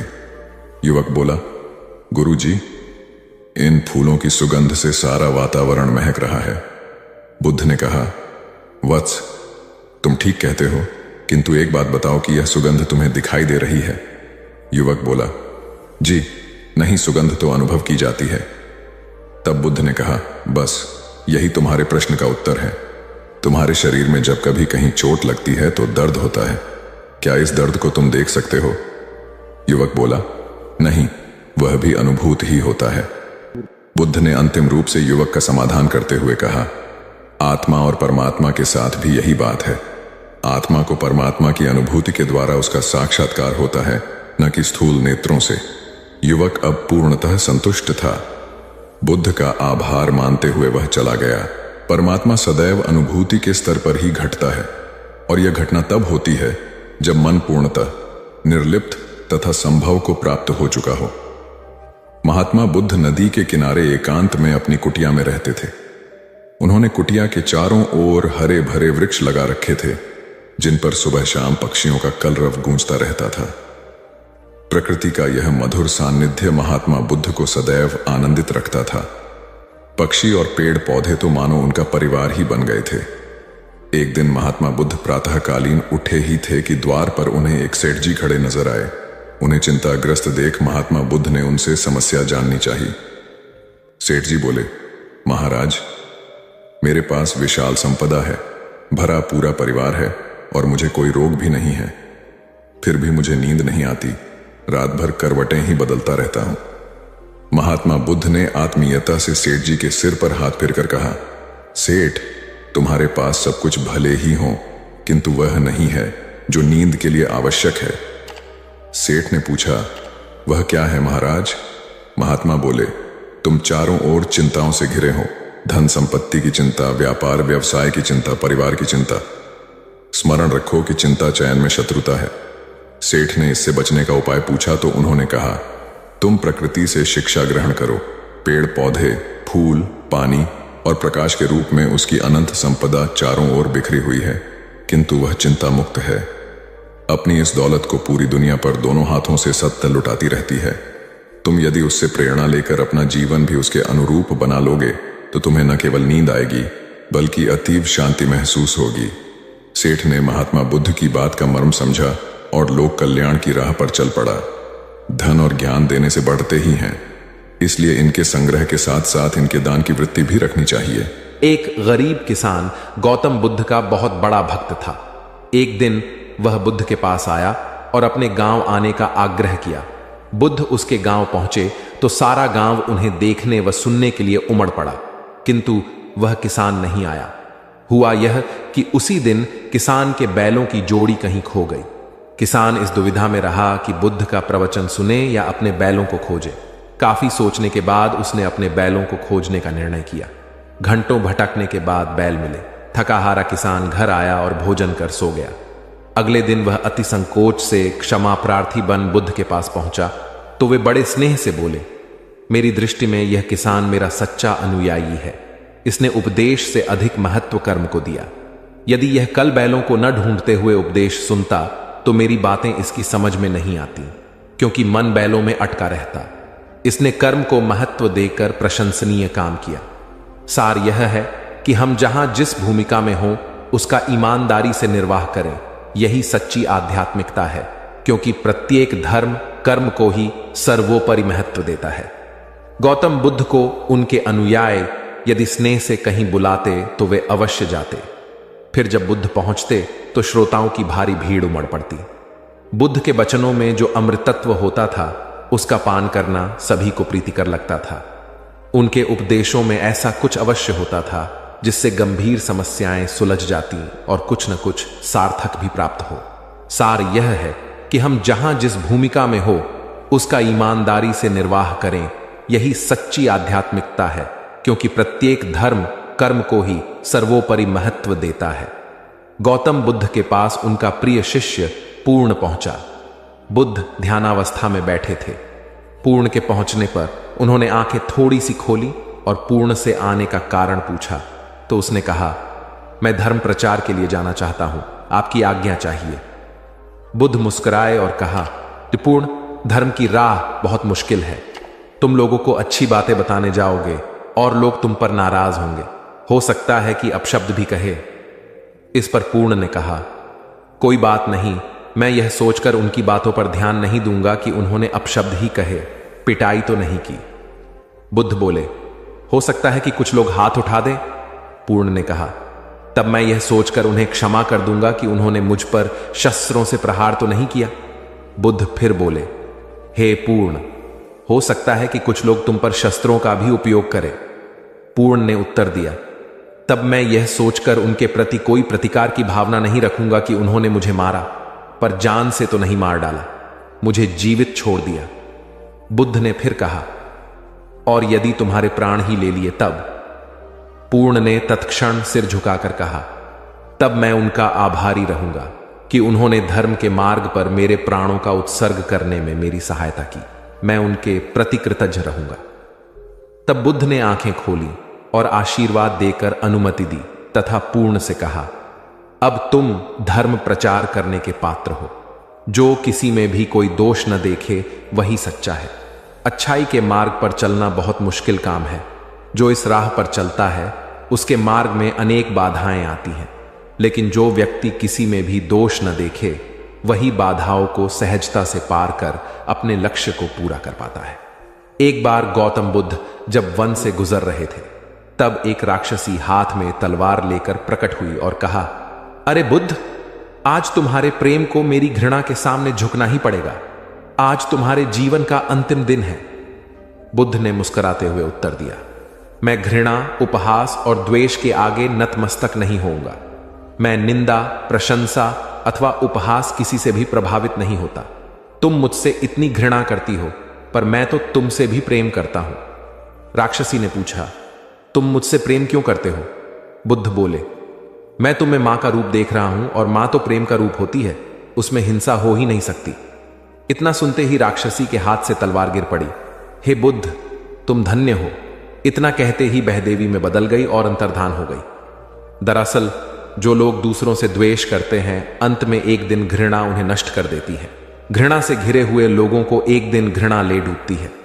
प्रेम सत्य के आवरण से ढका होता है। सत्य से जुड़ा हुआ व्यक्ति सदैव आनंद में जीता है। सत्य को केवल अपने तक सीमित मत रखो, उसे अपने कर्मों में ढालना होगा। सत्य रूपी गुलाब की खुशबू है कर्म। अपने कर्म को प्रेम और सत्य में डुबो कर करो। प्रेम और सत्य मनुष्य को विकास की ओर ले जाते हैं। ध्यान रहे कि ये दोनों मार्ग ईश्वर की ओर जाते हैं। इस मार्ग पर चलने वाले सहज में ही आनंद और शांति को पा लेते हैं। गौतम बुद्ध भ्रमण करते हुए वैशाली नगर के वन विहार में पहुंचे। उनके आगमन का समाचार पूरे नगर में फैल गया। कुछ ही समय में मानो पूरा नगर उनके दर्शन के लिए उमड़ पड़ा। बड़े व्यापारी, शिक्षाविद, समाज सेवी, अधिकारी और राज परिवार से जुड़े कई वरिष्ठ भी वहां पहुंचे। सभी की भावना थी कि तथागत बुद्ध अपने शिष्यों सहित उनके निवास पर पहुंचे एवं भोज का आमंत्रण स्वीकारें। बुद्ध सभी के निवेदन को सुन रहे थे और स्वभावगत मुस्कान के साथ आमंत्रण का आभार व्यक्त कर रहे थे। तभी वैशाली की यात गणिका आम्रपाली भी वहां पहुंची। वह बुद्ध की शिक्षा से प्रेरित होकर बहुत पहले ही अपनी गणिका वृत्ति त्याग चुकी थी। उसने भी बुद्ध को भोजन का आमंत्रण दिया। बुद्ध ने तत्काल उसे स्वीकार किया और अगले दिन भिक्षुओं सहित उसके घर आने की सहमति दे दी। बुद्ध के एक शिष्य को यह बात अच्छी नहीं लगी कि इतने सारे वरिष्ठों के निवेदन के बावजूद बुद्ध ने आम्रपाली का आमंत्रण स्वीकारा। शिष्य की दृष्टि में आम्रपाली गणिका होने से घृणित कर्म से जुड़ी रही थी। जब सभी लोग चले गए तब शिष्य ने पूछा, भगवान, इतने लोगों ने आपको न्योता दिया, फिर आपने आम्रपाली का ही आमंत्रण क्यों स्वीकारा? बुद्ध ने कहा, माना वह गणिका थी, लेकिन पश्चाताप की अग्नि में तपकर वह निर्मल हो चुकी है। यदि कोई व्यक्ति इस निर्मलता को प्राप्त कर ले तो वह उनसे भी श्रेष्ठ हो जाता है जो ऐसे किसी घृणित कर्म में लीन न रहे हों। ऐसे व्यक्ति का आमंत्रण स्वीकारने में संकोच नहीं होना चाहिए। कोई व्यक्ति जब तक बुरे कामों में संलग्न रहता है तब तक उससे दूरी रहे तो ठीक है, लेकिन जो बुरे कामों को छोड़ दे उसे स्वीकार करने में संकोच नहीं करना चाहिए। इससे उसकी अच्छाई की ओर बढ़ने की भावना को बल मिलता है। गौ बुद्ध के जीवन की एक घटना है। उन्होंने नियम बना रखा था कि वे अपने संघ में स्त्रियों को स्थान नहीं देंगे। स्त्रियों के लिए भिक्षु होने की दीक्षा उन्होंने वर्जित कर रखी थी। एक समय गौतम बुद्ध एक गांव में ठहरे हुए थे। वहां महाप्रजापति गौतमी उनके पास पहुंची। उन्होंने बुद्ध से कहा, आप स्त्रियों को भी दीक्षा दें। किंतु बुद्ध ने अस्वीकार कर दिया। अनेक स्त्रियां इकट्ठी हुई और उन्होंने विचार किया कि कैसे गौतम बुद्ध से स्वीकृति प्राप्त की जाए। स्त्रियों ने निर्णय लिया कि स्वयं सेविकाएं बनकर गौतम बुद्ध के समक्ष पहुंचा जाए। गौतमी ने अपने बाल काटे, भिक्षु के वस्त्र पहने और अनेक स्त्रियों के साथ बुद्ध के सामने पहुंच गई। उनकी यह मांग थी कि स्त्रियों को भी दीक्षा दी जाए। बुद्ध ने उनकी बात को स्वीकार नहीं किया। स्त्रियां निराश हुई। जब बुद्ध के एक शिष्य आनंद ने स्त्रियों को देखा, उनके पांव सूजे हुए थे, उन पर धूल चढ़ी हुई थी, उनकी आंखों से आंसू बह रहे थे। उन्होंने पूछा, क्या बात है? स्त्रियों ने कहा, बुद्ध उनके धर्म और नियम के अनुसार हमें भिक्षु होने की दीक्षा नहीं दे रहे हैं। जब आनंद ने व्यक्तिगत रूप से बुद्ध से निवेदन किया, बुद्ध को उन्होंने याद दिलाया, इस समय यह सामाजिक मान्यता है कि स्त्रियां मोक्ष की अधिकारी नहीं हैं, पुरुषों के मुकाबले निम्न हैं। तो क्या आप भी यह मानते हैं और इसलिए उन्हें दीक्षित नहीं कर रहे हैं? बुद्ध का उत्तर था, मुझे गलत न समझा जाए। मेरी मान्यता है कि पुरुष की तरह ही स्त्री भी निर्वाण प्राप्त कर सकती है, लेकिन मैं कुछ व्यावहारिक कारणों से स्त्रियों को संघ में शामिल करने और दीक्षा देने की स्वीकृति प्रदान नहीं कर रहा हूं। आनंद का उत्तर था, सिद्धांत और व्यवहार में परिवर्तन करना चाहिए। बुद्ध को बात जच गई और उन्होंने यह घोषणा की, जो स्त्रियां भिक्षु होना चाहेंगी उन्हें कुछ नियमों का पालन करना होगा। स्त्रियों ने स्वीकार किया और तब से स्त्रियां भी बौद्ध बनने लगीं। गौतम बुद्ध एक बार अपने शिष्यों के साथ प्रवास पर निकले। एक नगर से दूसरे नगर तक जाने की राह में वन पड़ता था। वन क्षेत्र में प्रवेश करने के साथ ही कुछ दूर चलने पर बुद्ध एक जगह रुक गए। पीछे आ रहे शिष्यों का समूह भी उन्हें देख उसी स्थान पर रुका, लेकिन वहां रुके रहना शिष्यों के लिए मुश्किल हो गया, क्योंकि सामने एक क्षत विक्षत शव पड़ा था और उसकी दुर्गंध वातावरण में फैल रही थी। शिष्यों ने अपने वस्त्र से नाक बंद कर ली, लेकिन बुद्ध शव की ओर टकटकी लगाए देखते रहे। एक शिष्य ने साहस कर विनम्रतापूर्वक गौतम बुद्ध से अनुरोध किया, भगवान, यहां से शीघ्र चलना ही उचित होगा। यहां शव पड़ा है और बहुत दुर्गंध आ रही है। बुद्ध मुस्कुराए और शिष्यों की ओर उन्मुख होते हुए बोले, बताइए, इस सब में सौंदर्य दिखाई देता है? शिष्यों ने कहा, भगवान, यह कैसा प्रश्न है? सौंदर्य और शव में? जीवन था तब तक सौंदर्य, अब तो सब समाप्त हो गया। बुद्ध ने शव की ओर इशारा करके बताया, देखो, जब कभी यह व्यक्ति जीवित रहा होगा, इसकी दंत पंक्तियां अद्वितीय रही होंगी। मृत्यु के बाद भी इसके दंत देखकर यही साबित होता है। वहां खड़े सभी शिष्यों ने दृष्टि डाली तो पाया बुद्ध सही कह रहे थे। तब शिष्यों को भान हुआ कि शव में भी अच्छाई हो सकती है। दरअसल सौंदर्य निर्जीव में भी नजर आ सकता है। केवल शर्त यह है कि दृष्टि बुद्ध के समान बुराई में भी अच्छाई देखने वाली होनी चाहिए। गुलाब की एक शाखा में फूल की तुलना में कांटे ही अधिक होते हैं, पर हम फूल चुनते हैं, कांटे नहीं। ठीक इसी तरह किसी में 100 बुराइयां नहीं, अच्छाई देखनी चाहिए। प्राचीन सियालकोट में एक बार बौद्धों का बहुत बड़ा भिक्षु संघ आया। इस संघ को एक ऐसे वेद पाठी ब्राह्मण के विषय में झांत हुआ जो इतना रूढ़िवादी था कि किसी अवैदिक पंडित की छाया भी स्वयं पर नहीं पड़ने देता था। उसे सुधारने का बीड़ा एक भिक्षु ने उठाया।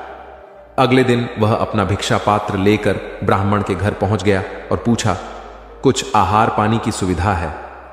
उसकी बात सुनकर घर के सभी लोग मौन रहे और उसकी ओर घृणा की दृष्टि से देखा। भिक्षु लौट आया। दूसरे दिन फिर गया और वही प्रश्न दोहराया। इस बार भी उसे चुप्पी और तिरस्कार का सामना करना पड़ा। वह पुनः लौट गया। एक दिन जब वह ब्राह्मण के घर पहुंचा तो ब्राह्मण वहां नहीं था।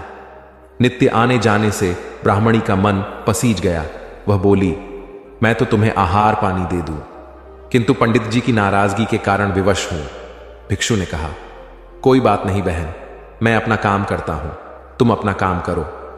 वापस लौटते हुए भिक्षु को ब्राह्मण मिल गया। उसने भिक्षु को खूब खरी खोटी सुनाई। तब भिक्षु ने कहा, इतने दिनों तक आपके घर से कुछ नहीं मिला, किंतु आज आपकी पत्नी ने नहीं दी है, अब किसी दिन हां भी मिल जाएगा। ब्राह्मण थोड़ा शांत हुआ और बोला, यह क्रम कब तक जारी रखोगे? भिक्षु ने उत्तर दिया, जब तक जीवित हूं। उसका धैर्य देख ब्राह्मण का अहंकार पिघल गया और उसने भिक्षु से क्षमा मांगी। वस्तुतः धैर्य व सहिष्णुता के बल पर बड़ी से बड़ी प्रतिकूलता को अनुकूलता में बदला जा सकता है। भगवान बुद्ध के प्रवचन सुनने के लिए एक व्यक्ति नियमित रूप से आता था। इस प्रकार उसे 1 माह हो चुका था, किंतु उसके जीवन पर कोई प्रभाव नहीं पड़ा। भगवान बुद्ध उपदेश में कहते थे कि धर्म पर चलो, अपने जीवन से राग द्वेष को दूर करो, काम क्रोध लोभ मोह और अहंकार से सदा दूर रहो। बुद्ध के उपदेशों से लोगों को बहुत शांति मिलती थी, किंतु उस व्यक्ति का मन अशांत रहता था। एक दिन उसने बुद्ध से जाकर कहा, हे प्रभु, मैं 1 माह से आपका उपदेश सुन रहा हूं, किंतु उसका तनिक भी असर मेरे आचरण पर नहीं पड़ा। मैं बहुत परेशान हूं, मुझे क्या करना चाहिए? बुद्ध उनकी बात सुनकर बोले, तुम कहां के रहने वाले हो? उसने कहा, श्रावस्ती का। बुद्ध ने अगला प्रश्न किया, वह यहां से कितनी दूर है? उसने अनुमान से बता दिया। बुद्ध ने पुनः जिज्ञासा प्रकट की, कितना समय लगता है? उस व्यक्ति ने हिसाब लगाकर बता दिया। बुद्ध ने कहा, अब बताओ कि क्या तुम यहां पर बैठे बैठे ही अपने घर पहुंच सकते हो? उसने कहा, यह कैसे हो सकता है? वहां पहुंचने के लिए तो चलना होगा। तब बुद्ध ने बड़े प्रेम से उसे समझाया, जैसे चलने पर ही पहुंचा जा सकता है, वैसे ही अच्छी बातों पर अमल करने से ही लाभ होता है। हे प्यारे, तुम मेरे ज्ञान के साथ अपने कर्म को जोड़ दो, तब तुमको उत्तम फल मिलेगा। उस व्यक्ति को अपनी गलती समझ में आ गई। उसने अपने जीवन में सुधार कर लिया, जिससे उसका जीवन सदाचारी बन गया। एक छोटी सी नदी थी, उसके दोनों किनारों पर लोग रहते थे। नदी के पानी से दोनों ओर के लोग अपना अपना काम चलाते थे और सुखमय जीवन बिताते थे। एक बार संयोग से पानी को लेकर दोनों पक्षों में तनातनी हो गई। वे एक दूसरे पर आरोप लगा रहे थे कि तुम ज्यादा पानी ले रहे हो। जब आपसी बातचीत में मामला नहीं निपटा तो वे मरने मारने पर उतारू हो गए।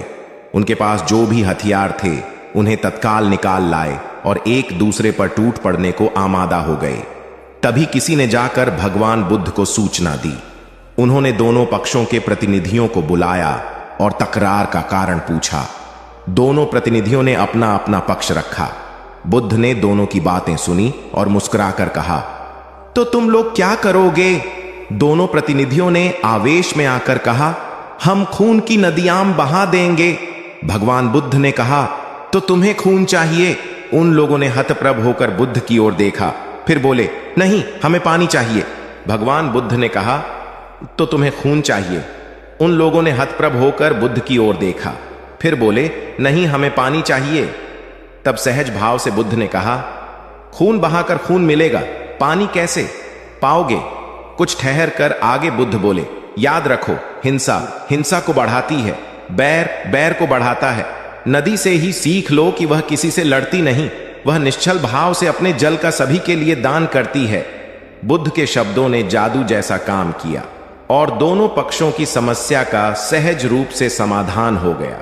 दोनों पक्ष मिल बांटकर पानी का उपयोग करने लगे। कुल बुद्ध एक दिन वैशाली में प्रवचन दे रहे थे।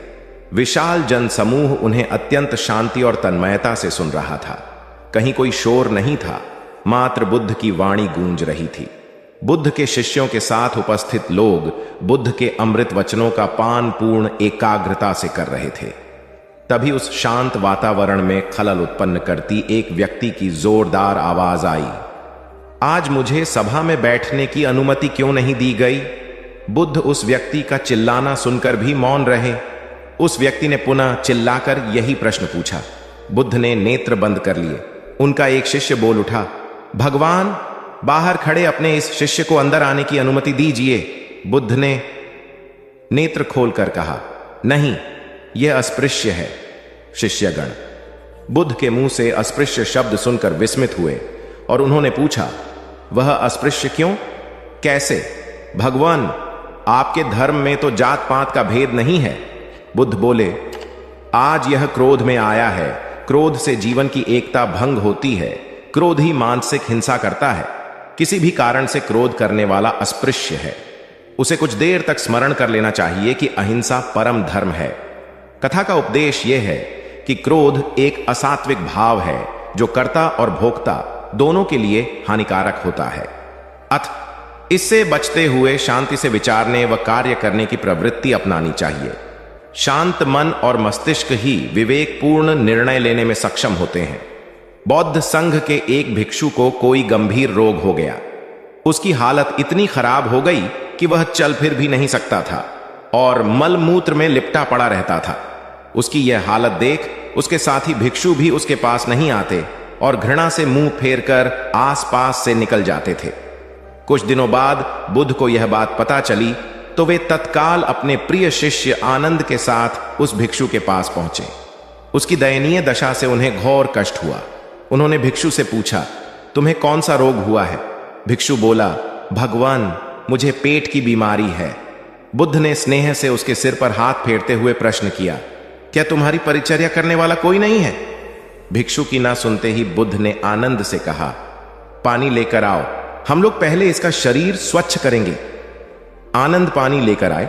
फिर बुद्ध ने भिक्षु के शरीर पर पानी डाला और आनंद ने उसके मल मूत्र को साफ किया। अच्छी तरह धो पोंछ कर बुद्ध ने भिक्षु के सिर को पकड़ा और आनंद ने पैरों को। इस प्रकार उसे उठाकर चारपाई पर लिटा दिया। फिर बुद्ध ने सारे भिक्षुओं को एकत्रित कर उन्हें समझाया, भिक्षुओं, तुम्हारे माता नहीं, पिता नहीं, भाई नहीं, बहन नहीं जो तुम्हारी सेवा करेंगे। यदि तुम परस्पर एक दूसरे की सेवा और देखभाल नहीं करोगे तो फिर कौन करेगा? याद रखो, जो रोगी की सेवा करता है वह ईश्वर की सेवा करता है। दीनहीन के प्रति करुणा व सेवा का भाव इस जगत को बुद्ध का सबसे बड़ा संदेश है, जो प्रत्येक देश, काल, परिस्थिति में प्रासंगिक है।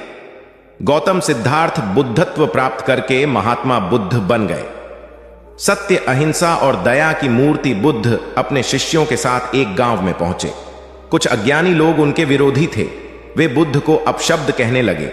बुद्ध के शिष्यों को बहुत बुरा लगा, मगर बुद्ध ने उन्हें समझाया, ये लोग तो केवल अपशब्द ही कह रहे हैं। अगर ये पत्थर भी मार रहे होते तो भी मैं कहता कि मारने दो। मैं जानता हूं कि ये लोग कुछ कहना चाहते हैं, लेकिन क्रोध के मारे वह कह नहीं पा रहे हैं। 10 साल पहले यदि यही लोग मुझे गाली देते तो मैं इन्हें भी गाली देता, लेकिन अब तो लेन देन से मुक्ति मिल चुकी है। क्रोध से अपशब्द निकलते हैं। यहां तो क्रोध भवन कब का ढह चुका है। अपशब्द कहने वाले बड़ी मुश्किल में पड़ गए। तभी बुद्ध ने अपने शिष्यों से पूछा, इस गांव में कुछ लोग अपशब्द कह रहे हैं, इन्हें बताओ कि वहां के लोग फल और मिठाई यहां लेकर आए थे। बुद्ध ने पूछा, फिर मैंने क्या किया था? शिष्यों ने बताया, आपने सारे फल और मिठाइयां यह कहकर वापस कर दी कि अब लेने वाला विदा हो चुका है, इन्हें वापस ले जाओ। आपने कहा था कि 10 साल पहले आते तो मैं सारे उपहार ले लेता। बुद्ध ने पूछा, फिर उन लोगों ने मिठाइयों का क्या किया होगा? शिष्यों ने बताया, गांव में बांट दी होगी। बुद्ध बोले, उन लोगों ने मिठाइयां गांव में बांट दी, लेकिन मैं उन लोगों से कहूंगा कि अपशब्द में न बांटें। बुद्ध फिर बोले, ये लोग अपशब्दों के थाल सजाकर लाए हैं, लेकिन ये गलत आदमी के पास आ गए हैं। ये मुझसे क्रोध नहीं करवा सकते। ठीक खूंटी की तरह जो किसी को नहीं टांगती, लोग उस पर वस्त्र टांग देते हैं। एक बार जैतवन के सभी ग्रामवासी भगवान बुद्ध के दर्शन करने और उपदेश सुनने के लिए एकत्र हुए। उस समय महाकश्यप, मौदगल्यायन, सारिपुत्र, चुंद और देवदत्त जैसे प्रबुद्ध जन बुद्ध के साथ धर्म विषय गंभीर चर्चा में तन्मय थे।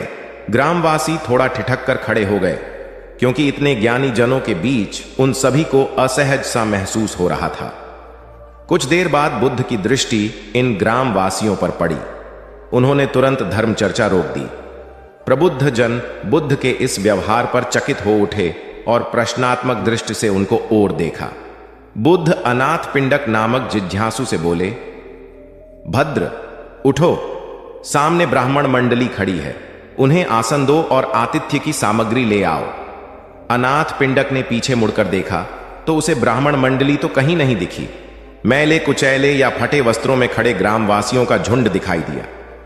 पिंडक ने शक्ति स्वर में कहा, देव, उन लोगों में एक भी ब्राह्मण नहीं है। ये सभी तो निम्न जाति के हैं, कई तो इनमें शूद्र हैं। बुद्ध गंभीर होकर बोले, पिंडक, जो व्यक्ति सदा श्रद्धावान है वह ब्राह्मण ही है। ये लोग प्रयोजन के लिए भावयुक्त होकर आए हैं, इसलिए इस समय तो ये ब्राह्मण ही हैं। अत तुम इनका समुचित सत्कार करो। कथा का इंगित यह है कि व्यक्ति जन्म से नहीं, कर्म से ब्राह्मण होता है।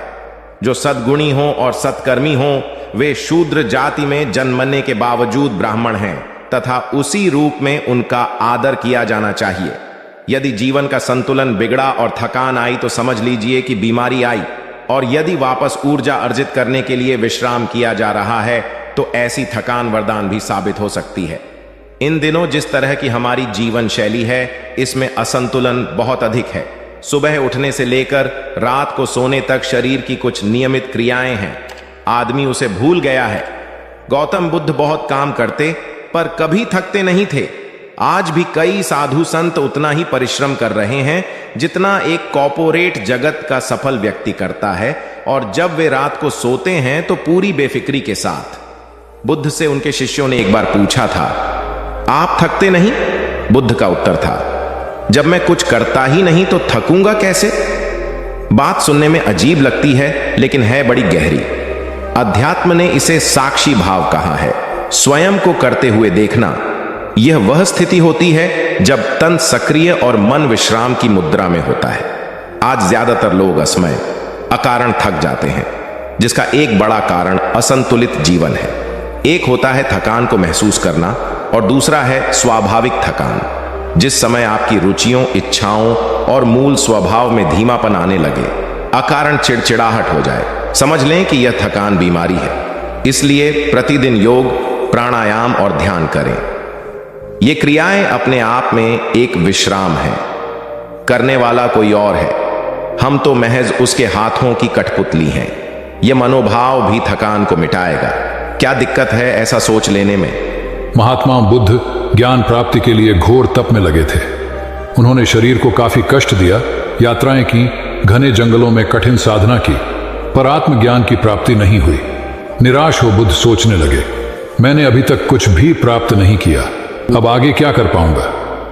निराशा, अविश्वास के इन नकारात्मक भावों ने उन्हें क्षुब्ध कर दिया। कुछ ही क्षणों के बाद उन्हें प्यास लगी। वे थोड़ी दूर स्थित एक झील तक पहुंचे। वहां उन्होंने एक दृश्य देखा कि एक नन्ही सी गिलहरी के 2 बच्चे झील में डूब गए। पहले तो वह गिलहरी जड़वत बैठी रही, फिर कुछ देर बाद उठकर झील के पास गई, अपना सारा शरीर झील के पानी में भिगोया और फिर बाहर आकर पानी झाड़ने लगी। ऐसा वह बार बार करने लगी। बुद्ध सोचने लगे कि इस गिलहरी का प्रयास कितना मूर्खतापूर्ण है। क्या कभी यह इस झील को सुखा सकेगी? किंतु गिलहरी का यह क्रम लगातार जारी था। बुद्ध को लगा मानो गिलहरी कह रही हो कि यह झील कभी खाली होगी या नहीं, यह मैं नहीं जानती, किंतु मैं अपना प्रयास नहीं छोड़ूंगी। अतः उस छोटी सी गिलहरी ने भगवान बुद्ध को अपने लक्ष्य मार्ग से विचलित होने से बचा लिया। वे सोचने लगे कि जब यह नन्ही गिलहरी अपने लघु सामर्थ्य से झील को सुखा देने के लिए दृढ़ संकल्पित है तो मुझ में क्या कमी है? मैं तो इससे 1000 गुना अधिक क्षमता रखता हूं। यह सोचकर गौतम बुद्ध पुनः अपनी साधना में लग गए और एक दिन बोधि वृक्ष तले उन्हें ज्ञान का आलोक प्राप्त हुआ। यह कथा असफलता के बावजूद प्रयासों की निरंतरता पर बल देती है। यदि हम प्रयास करना न छोड़े तो एक न एक दिन लक्ष्य की प्राप्ति हो ही जाती है। बुद्ध अपने साधना काल में एक निर्जन स्थान पर ध्यान मग्न बैठे थे। इसी स्थान पर एक यक्ष का वास था। यह बात बुद्ध को झांक नहीं थी। वे तो वहां पहुंचे और शांत वातावरण देखकर ध्यान मग्न हो गए। उस समय यक्ष वहां पर नहीं था। रात होने पर जब वह आया तो उस स्थान पर एक अनजान व्यक्ति को देखकर आग बबूला हो गया। बड़े जोर से वह दहाड़ा, किंतु बुद्ध का ध्यान भंग नहीं हुआ।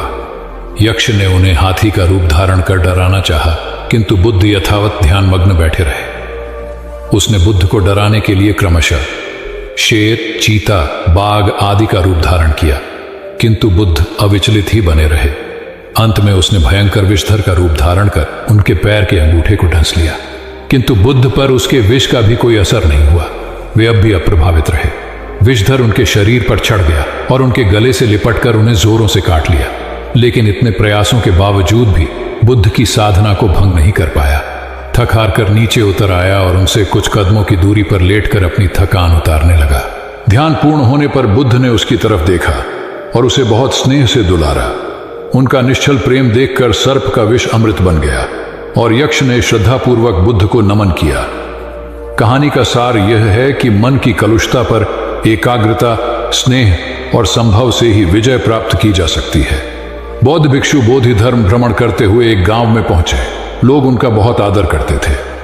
बोधि धर्म व उनके शिष्यों का ग्रामीणों ने हार्दिक सत्कार किया और फिर उनके पवित्र वचनों को सुनने के लिए उनके आसपास एकत्रित हो गए।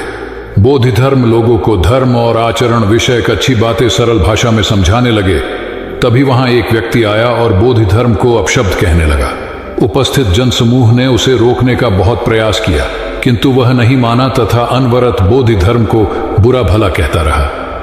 लोगों ने कहा कि महाराज, ये व्यक्ति कितना उद्दंड है, निरर्थक ही आपको अपशब्द कह रहा है। बोधि धर्म उस व्यक्ति के इस आचरण पर कदापि क्रोधित नहीं हुए और लोगों से बोले कि यह भविष्य में मेरा सबसे बड़ा भक्त बनने वाला है। लोगों ने पूछा कि कैसे? बोधि धर्म ने उत्तर दिया, कोई कुम्हार के यहां घड़ा लेने जाता है तो घड़े को बजाकर देखा जाता है कि वह फूटा हुआ तो नहीं है। जब 1-2 रुपए के घड़े को कोई इतनी परख कर सकता है तो भला जिसे गुरु मानना है उसे 10-20 गालियां दिए बगैर कैसे पहचानेगा? पहले वह परीक्षा लेगा कि गुरु में धैर्य, आक्रोश व समता भाव कितना है। यह जानने के बाद ही तो वह गुरु को स्वीकारेगा। इसलिए यह व्यक्ति मुझे निरर्थक ही अपशब्द नहीं कह रहा है और आगे चलकर वास्तव में वह व्यक्ति बोधि धर्म का सबसे बड़ा भक्त बना। किसी को शिक्षा देने से पूर्व स्वयं का आचरण भी तदनुरूप होना चाहिए, तभी गुरु का महान पद मिलता है। वस्तुतः गुरु की गुरुता तभी स्वीकारी जाती है जबकि उसमें सदाचरण के सभी लक्षण मौजूद हों। महात्मा गौतम बुद्ध के श्रावस्ती में प्रवचन चल रहे थे। प्रवचन में नित्य ही बड़ी संख्या में लोग आते और विविध महत्वपूर्ण व गंभीर विषयों पर बुद्ध से ज्ञान ग्रहण करते। बुद्ध का शिष्य वर्ग भी काफी विशाल था, जो प्रवचन स्थल की व्यवस्था संभालता और बुद्ध की सेवा में सदैव तत्पर रहता। एक बार रात के समय महात्मा बुद्ध प्रवचन दे रहे थे। सदैव की भांति काफी लोग उनके प्रवचन सुन रहे थे। एक व्यक्ति जो बुद्ध के ठीक सामने बैठा था बार बार नींद के झोंके ले रहा था। बुद्ध थोड़ी देर तक तो प्रवचन देते रहे, फिर उससे बोले, वत्स, सो रहे हो? उस व्यक्ति ने हड़बड़ाकर कहा, नहीं महात्मा। बुद्ध ने पुनः प्रवचन प्रारंभ किए। वह व्यक्ति फिर ऊँघने लगा। महात्मा ने फिर वही प्रश्न दोहराया और उसने फिर अचकचाकर नहीं महात्मा कहा। ऐसा लगभग 8-10 बार हो गया। कुछ देर बाद बुद्ध ने उससे पूछा, वत्स, जीवित हो? हर बार की तरह इस बार भी उसने कहा, नहीं महात्मा। यह सुनकर उपस्थित श्रोताओं में हंसी की लहर दौड़ गई और वह व्यक्ति पूर्णतः चैतन्य हो गया। तब बुद्ध गंभीर होकर बोले, वत्स, निद्रा में तुम्हारे मुख से सही उत्तर मिल ही गया। जो निद्रा में है वह मृतक समान ही है। महात्मा बुद्ध का संकेत था कि गुरु से ज्ञान ग्रहण करते वक्त सजगता अत्यंत आवश्यक है। गाफिल रहने की स्थिति में ज्ञान की प्राप्ति पूर्ण नहीं होती और अधकचरा ज्ञान सदैव खतरनाक साबित होता है। कथा सिद्धार्थ के जीवन के उस दौर की है जब वे बुद्धत्व को प्राप्त नहीं हुए थे और निरंजना नदी के तटीय वनों में वृक्ष के नीचे ध्यान करते थे। सिद्धार्थ प्रतिदिन ध्यान करने के बाद पास के किसी गांव में चले जाते और भिक्षा मांगकर लौट आते। कुछ दिनों के बाद उन्होंने भिक्षाटन पर जाना बंद कर दिया, क्योंकि एक गांव के प्रधान की छोटी बेटी सुजाता उनके लिए नित्य भोजन लाने लगी। सिद्धार्थ को वह बड़े स्नेह से भोजन कराती थी। कुछ दिनों बाद उसी गांव का एक चरवाहा भी सिद्धार्थ से प्रभावित होकर उनके पास आने लगा। उसका नाम स्वस्ति था।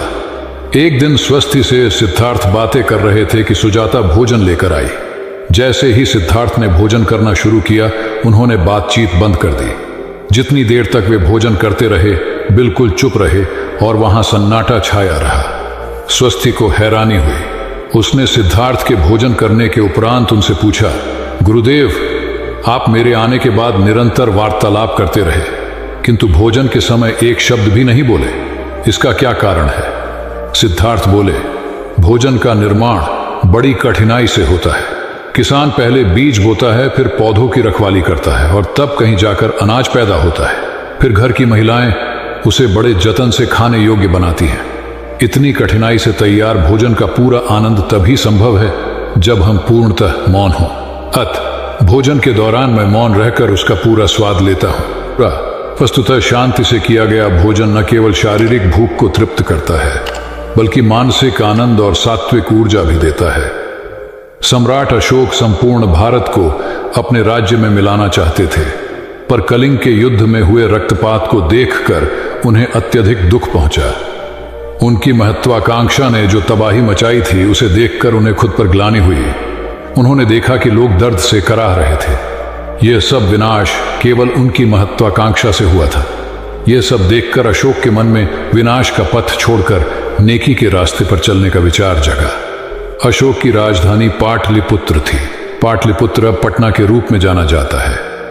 पटना से गया भी अधिक दूर नहीं है, जहां बोधि वृक्ष के नीचे महात्मा बुद्ध को ज्ञान प्राप्त हुआ था। बुद्ध के अष्टप्रद मार्ग, शांति और दया के संदेश ने अशोक के दिलो दिमाग में इतनी उथल पुथल पैदा कर दिया कि उन्होंने उस मार्ग को अपनाने का फैसला किया। इस पथ पर चलने से उन्होंने इतिहास में अपनी अमिट छाप छोड़ी। अशोक ने अपने पुत्र को सिलोन, अब श्रीलंका, और अन्य कई लोगों को सुदूर क्षेत्रों में दूत बनाकर भेजा। एक निर्दयी महत्वाकांक्षा एक ऐसे पवित्र उद्देश्य में बदल चुकी थी जिसमें कुछ अच्छा कर गुजरने की, करुणा और प्रेम के संदेश को चारों ओर फैलाने की इच्छा थी। करुणा केवल दया भावना मात्र नहीं है, यह आपके अंदर दूसरों की मदद करने की तीव्र इच्छा पैदा करती है। इसी भावना ने बुद्ध को भगवान और अशोक को महान बनाया। तथागत बुद्ध उन दिनों मगध प्रवास पर थे, साथ में शिष्यों का बड़ा समूह भी था। प्रतिदिन बुद्ध के प्रवचन होते जिनका लाभ लेने के लिए बड़ी संख्या में लोग आते। इन लोगों में साधारण जन के साथ विशिष्ट हस्तियां भी शामिल रहती थी। हालांकि बुद्ध सभी के प्रति समान रूप से प्रेम व आत्मीयता का व्यवहार रखते थे। इन लोगों में नगर सेठ का पुत्र भी था जो बड़े ध्यान से बुद्ध के प्रवचन सुनता था। वह नित्य ही बुद्ध के शिष्यों के समक्ष बुद्ध की तारीफों के पुल बांधता और धन्य धन्य भाव से घर जाता। एक दिन प्रवचन समाप्त होने के बाद उसने किसी शिष्य से कहकर बुद्ध से मिलने की हार्दिक इच्छा प्रकट की। जब उसे बुद्ध के सामने ले जाया गया तो उसने उन्हें साष्टांग प्रणाम कर कहा, भगवान, आप जैसा तपस्वी और ज्ञानी व्यक्ति पहले न कभी हुआ था और न भविष्य में होगा। यह सुनते ही बुद्ध ने उसकी बात बीच में ही रोककर कहा, वत्स, क्या तुमने इतना अध्ययन कर लिया है कि अब तक कितने संत महापुरुष हुए हैं, और क्या भविष्य भी जान चुके हो कि आगे और कोई नहीं होगा? युवक लज्जित भाव से चुप खड़ा रहा, क्योंकि इस बात का उसके पास कोई जवाब नहीं था। बुद्ध ने अपनी बात समाप्त करते हुए उसे सीख दी, सदैव अपनी आंखें खुली रखो। जो जैसा है उसे वैसा ही महत्व दो, किसी से उसकी तुलना मत करो। कथा का सार यह है कि किसी भी क्षेत्र के अधिकारी विद्वान की स्वतंत्र रूप से प्रशंसा करना उचित है, किंतु सर्वश्रेष्ठ बताना अनुचित, क्योंकि श्रेष्ठता को व्यक्ति, समय व स्थान की सीमाओं में नहीं बांधा जा सकता। आनंद भगवान बुद्ध के प्रमुख व प्रिय शिष्य थे। उनके स्वभाव में उदारता, स्नेह व सहिष्णुता जैसे गुण शामिल थे। वे सभी के प्रति समान व्यवहार करते थे। उनकी दृष्टि में कोई छोटा या बड़ा नहीं था। एक बार आनंद कहीं जा रहे थे। रास्ते में उन्हें बड़े जोर की प्यास लगी। आसपास देखा तो निकट ही कुआं दिखाई दिया। वे वहां पहुंचे। कुएं से एक लड़की पानी भर रही थी। आनंद ने उसके पास जाकर कहा, बहन, मैं बड़ी दूर से आ रहा हूं, मुझे बहुत जोर से प्यास लगी है, कृपा कर पानी पिला दो। उनकी बात सुनते ही लड़की कांप उठी, क्योंकि वह अछूत जाति की थी। वह जानती थी कि किसी ऊंची जाति के व्यक्ति को पानी पिलाना उसके अधिकार क्षेत्र से बाहर है। वह निगाह नीची कर चुपचाप खड़ी रही। आनंद ने प्यास से व्याकुल होकर फिर कहा, बहन, तुमने सुना नहीं, प्यास के मारे मेरे प्राण निकले जा रहे हैं, मुझे पानी पिला दो। लड़की भयवश कुछ नहीं बोल पाई। जब आनंद ने बड़े स्नेह से उससे पानी न पिलाने का कारण पूछा तो वह बोली, मैं निम्न जाति की कन्या हूं, आपको पानी कैसे पिला सकती हूं? उसकी बात सुनकर आनंद ने कहा, बहन, मैंने तुमसे पानी मांगा है, जाति तो नहीं पूछी। आनंद की उदारता ने उस कन्या का भय दूर कर दिया और उन्हें पानी पिलाकर वह धन्य हो गई। कथा का सार यह है कि ईश्वर की दृष्टि सम होने के कारण उसने सभी मनुष्यों को समान शरीर, बुद्धि और भावना से नवाजा है। अपने सृष्टिकर्ता के विरुद्ध जाकर मानव मानव में भेद करना सर्वथा अनुचित है। एक बार भगवान बुद्ध अपने शिष्यों के साथ पाटलिपुत्र पहुंचे। सभी लोग एक विहार में रुके। भोजन के बाद बुद्ध ने आनंद से अगले दिन से प्रवचन आरंभ करने को कहा। अगले दिन बुद्ध का प्रवचन सुनने बड़ी संख्या में लोग उपस्थित थे।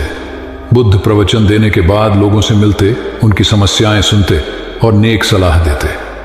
एक दिन प्रवचन के समय बुद्ध के शिष्य आनंद ने उनसे पूछा, भंते, आपके सामने हजारों लोग बैठे हैं, बताइए कि इनमें सबसे सुखी कौन है? बुद्ध ने एक विहंगम दृष्टि भीड़ पर डालते हुए कहा, वह देखो, सबसे पीछे एक दुबला पतला फटे वस्त्र पहने जो आदमी बैठा है, वह सर्वाधिक सुखी है। आनंद सहमत नहीं हुआ। वह बोला, यह कैसे संभव है? वह तो बहुत दयनीय जान पड़ता है। बुद्ध ने अपनी बात सिद्ध करने के लिए बारी बारी से सामने बैठे लोगों से पूछा, तुम्हें क्या चाहिए? किसी ने संतान मांगी तो किसी ने मकान, कोई रोग मुक्ति चाहता था तो कोई अपने शत्रु पर विजय। ऐसा एक भी व्यक्ति नहीं था जिसे कोई इच्छा ना हो। अंत में बुद्ध ने उस फटेहाल आदमी को बुलाकर पूछा, तुम्हें क्या चाहिए? उसने हाथ जोड़कर जवाब दिया, कुछ नहीं, यदि ईश्वर को मुझे कुछ देना ही है तो बस इतना कर दें कि मेरे अंदर कभी कोई चाह पैदा ना हो। मैं ऐसे ही स्वयं को सबसे बड़ा सुखी मानता हूं। उसकी बात सुनकर आनंद से बुद्ध ने कहा, आनंद, जहां चाह है वहां सुख नहीं हो सकता। आनंद ने बुद्ध की इस शिक्षा को सदा के लिए गांठ बांध लिया। सार यह है कि लालसा से लोभ बढ़ता है, जो असंतोष का जनक होता है। यदि सही अर्थों में सुख पाना है तो किसी लालसा की बजाय उपलब्ध स्थितियों में संतुष्ट रहना चाहिए। गौतम बुद्ध ने बहुत से अज्ञानी लोगों को सम्यक दृष्टि प्रदान की थी। तब को बात है, कौसाम्बी में एक ब्रह्मचारी रहता था। उसे अभिमान था कि उस जैसा कोई विद्वान नहीं है, इसलिए अपने साथ सदैव जलती मशाल रखता था। गौतम बुद्ध ने देखा तो उसे पूछा, अरे ये मशाल लिए क्यों घूमते हो? ब्रह्मचारी ने उत्तर दिया, सभी प्राणी अंधकार और अज्ञान में पथभ्रष्ट हैं, उन्हें रास्ता दिखाने के लिए मशाल लिए घूमता हूं। तथागत ने पूछा, क्या तुम्हें 4 प्रकार की विद्याओं, शब्द विद्या, नक्षत्र विद्या, राज विद्या व युद्ध विद्या का पूर्ण ज्ञान है? ब्रह्मचारी ने अपनी अनभिज्ञता प्रकट करते हुए मशाल फेंक कर तथागत के चरणों में मस्तक झुका दिया। उसका ज्ञान गर्व चूर हो गया। जो दूसरों को मूर्ख समझकर उनसे घृणा करता है, वो उस व्यक्ति की तरह है जो स्वयं अंधा होकर दूसरों को मशाल दिखाता घूमता है। अहंकारी कभी विवेकवान नहीं हो सकता और बिना विवेक के सत असत का ज्ञान नहीं हो सकता। अंततः ऐसे विवेकांत व्यक्ति को जीवन में कोई उपलब्धि प्राप्त नहीं होती, हताशा ही हाथ लगती है। काशाय वस्त्र पहन लिए। उसने सुना, आप एकाहारी हो गए हैं, वह भी एकाहारी हो गई। आपने उत्तम पलंग पर सोना त्याग दिया है तो इसने भी त्याग दिया। आपने माला का त्याग किया, गंध का त्याग किया तो इसने भी वह सब त्याग दिया। मायके वाले इसे संदेश भेजते हैं, वे इसे ले जाना चाहते हैं, लेकिन यह यहीं रहती है, इसी कक्ष में। यह गुण की मूर्ति है। राजा स्नेह से अपनी बहू को देखते रहे। अचानक तथागत उठे, उस कक्ष से बाहर चले गए। शाक्य मुनि ने शिष्यों को शांत रहने को कहा था, लेकिन वे स्वयं उस कक्ष से बाहर चले गए। मैं हमेशा सोचता हूं उस पल क्या हुआ होगा, उनके मन के भीतर कैसे कैसे विचार उठते होंगे। क्या संबोधि एक लघु क्षण होता है या दीर्घ क्षण? क्या संबोधि एक अनंत अभ्यास है? क्या संयम उसका गरुड़यान है? धम्मपद का 13वां श्लोक बार बार याद आता है, यथागारम दुचैन बुट्टी समति विभजति एवं अभावितम चित्तम राघो समति विभजति। घर की छत मजबूत ना हो, सही तरह से उसे घास फूस से ढका ना गया हो, तो बरसात के दिनों में उसमें से पानी रिसता है, घर भर में फैल जाता है। उसी तरह ध्यान और एकाग्रता हमारे व्यक्तित्व की छत है। एक दिन एक व्यक्ति बुद्ध के पास पहुंचा। वह बहुत अधिक तनाव में था। अनेक प्रश्न उसके दिमाग में घूम घूम कर उसे परेशान कर रहे थे, जैसे आत्मा क्या है, आदमी मृत्यु के बाद कहां जाता है, सृष्टि का निर्माता कौन है, स्वर्ग नरक की अवधारणा कहां तक सच है और ईश्वर है या नहीं। उसे इन प्रश्नों के उत्तर नहीं मिल रहे थे। जब वह बुद्ध के पास पहुंचा तो उसने देखा कि बुद्ध को कई लोग घेर कर बैठे हैं। बुद्ध उन सभी के प्रश्नों व जिज्ञासाओं का समाधान अत्यंत सहज भाव से कर रहे हैं। काफी देर तक यह क्रम चलता रहा, किंतु बुद्ध धैर्यपूर्वक हर एक को संतुष्ट करते रहे। बेचारा व्यक्ति वहां का हाल देखकर परेशान हो गया। उसने सोचा कि इन्हें दुनियादारी के मामलों में पड़ने से क्या लाभ, अपना भगवत भजन करें और बुनियादी समस्याओं से ग्रस्त इन लोगों को भगाए। किंतु बुद्ध का व्यवहार देखकर तो ऐसा लग रहा था मानो इन लोगों का दुख उनका अपना दुख है। आखिर उस व्यक्ति ने पूछ ही लिया, महाराज, आपको इन सांसारिक बातों से क्या लेना देना? बुद्ध बोले, मैं ज्ञानी नहीं हूं और इंसान हूं। वैसे भी वह ज्ञान किस काम का जो इतना घमंडी और आत्म केंद्रित हो कि अपने अतिरिक्त दूसरे की चिंता ही न कर सके। ऐसा ज्ञान तो अज्ञान से भी बुरा है। बुद्ध की बातें सुनकर व्यक्ति को उलझन दूर हो गई। उस दिन से उसकी सोच व आचरण दोनों बदल गए। कथा का सार यह है कि ज्ञान तभी सार्थक होता है जब वह लोक कल्याण में संलग्न हो। महात्मा बुद्ध ने युवक को सत्संग का महत्व समझाया। महात्मा बुद्ध एक गांव में ठहरे हुए थे। वे प्रतिदिन शाम को वहां पर सत्संग करते थे। भक्तों की भीड़ होती थी क्योंकि उनके प्रवचनों से जीवन को सही दिशा बोध प्राप्त होता था। बुद्ध की वाणी में गजब का जादू था। तब बुद्ध ने उसे समझाया, यदि इसी तरह उसे पानी में निरंतर डालते रहोगे तो कुछ ही दिनों में ये छेद फूलकर बंद हो जाएंगे और टोकरी में पानी भर पाओगे। इसी प्रकार जो निरंतर सत्संग करते हैं उनका मन एक दिन अवश्य निर्मल हो जाता है। अवगुणों के छिद्र भरने लगते हैं और गुणों का जल भरने लगता है। युवक ने बुद्ध से अपनी समस्या का समाधान पा लिया। निरंतर सत्संग से दुर्जन भी सज्जन हो जाते हैं, क्योंकि महापुरुषों की पवित्र वाणी उनके मानसिक विकारों को दूर कर उनमें सद्विचारों का आलोक प्रसारित कर देती है। एक आदमी को बुद्ध ने सुझाव दिया कि दूर से पानी लाते हो, क्यों नहीं अपने घर के पास एक कुआं खोद लेते? हमेशा के लिए पानी की समस्या से छुटकारा मिल जाएगा। सलाह मानकर उस आदमी ने कुआं खोदना शुरू किया, लेकिन 7-8 फीट खोदने के बाद उसे पानी तो क्या, गीली मिट्टी का भी चिन्ह नहीं मिला। उसने वह जगह छोड़कर दूसरी जगह खुदाई शुरू की, लेकिन 10 फीट खोदने के बाद भी उसमें पानी नहीं निकला। उसने फिर तीसरी जगह कुआं खोदना शुरू किया, लेकिन यहां भी उसे निराशा ही हाथ लगी। इस क्रम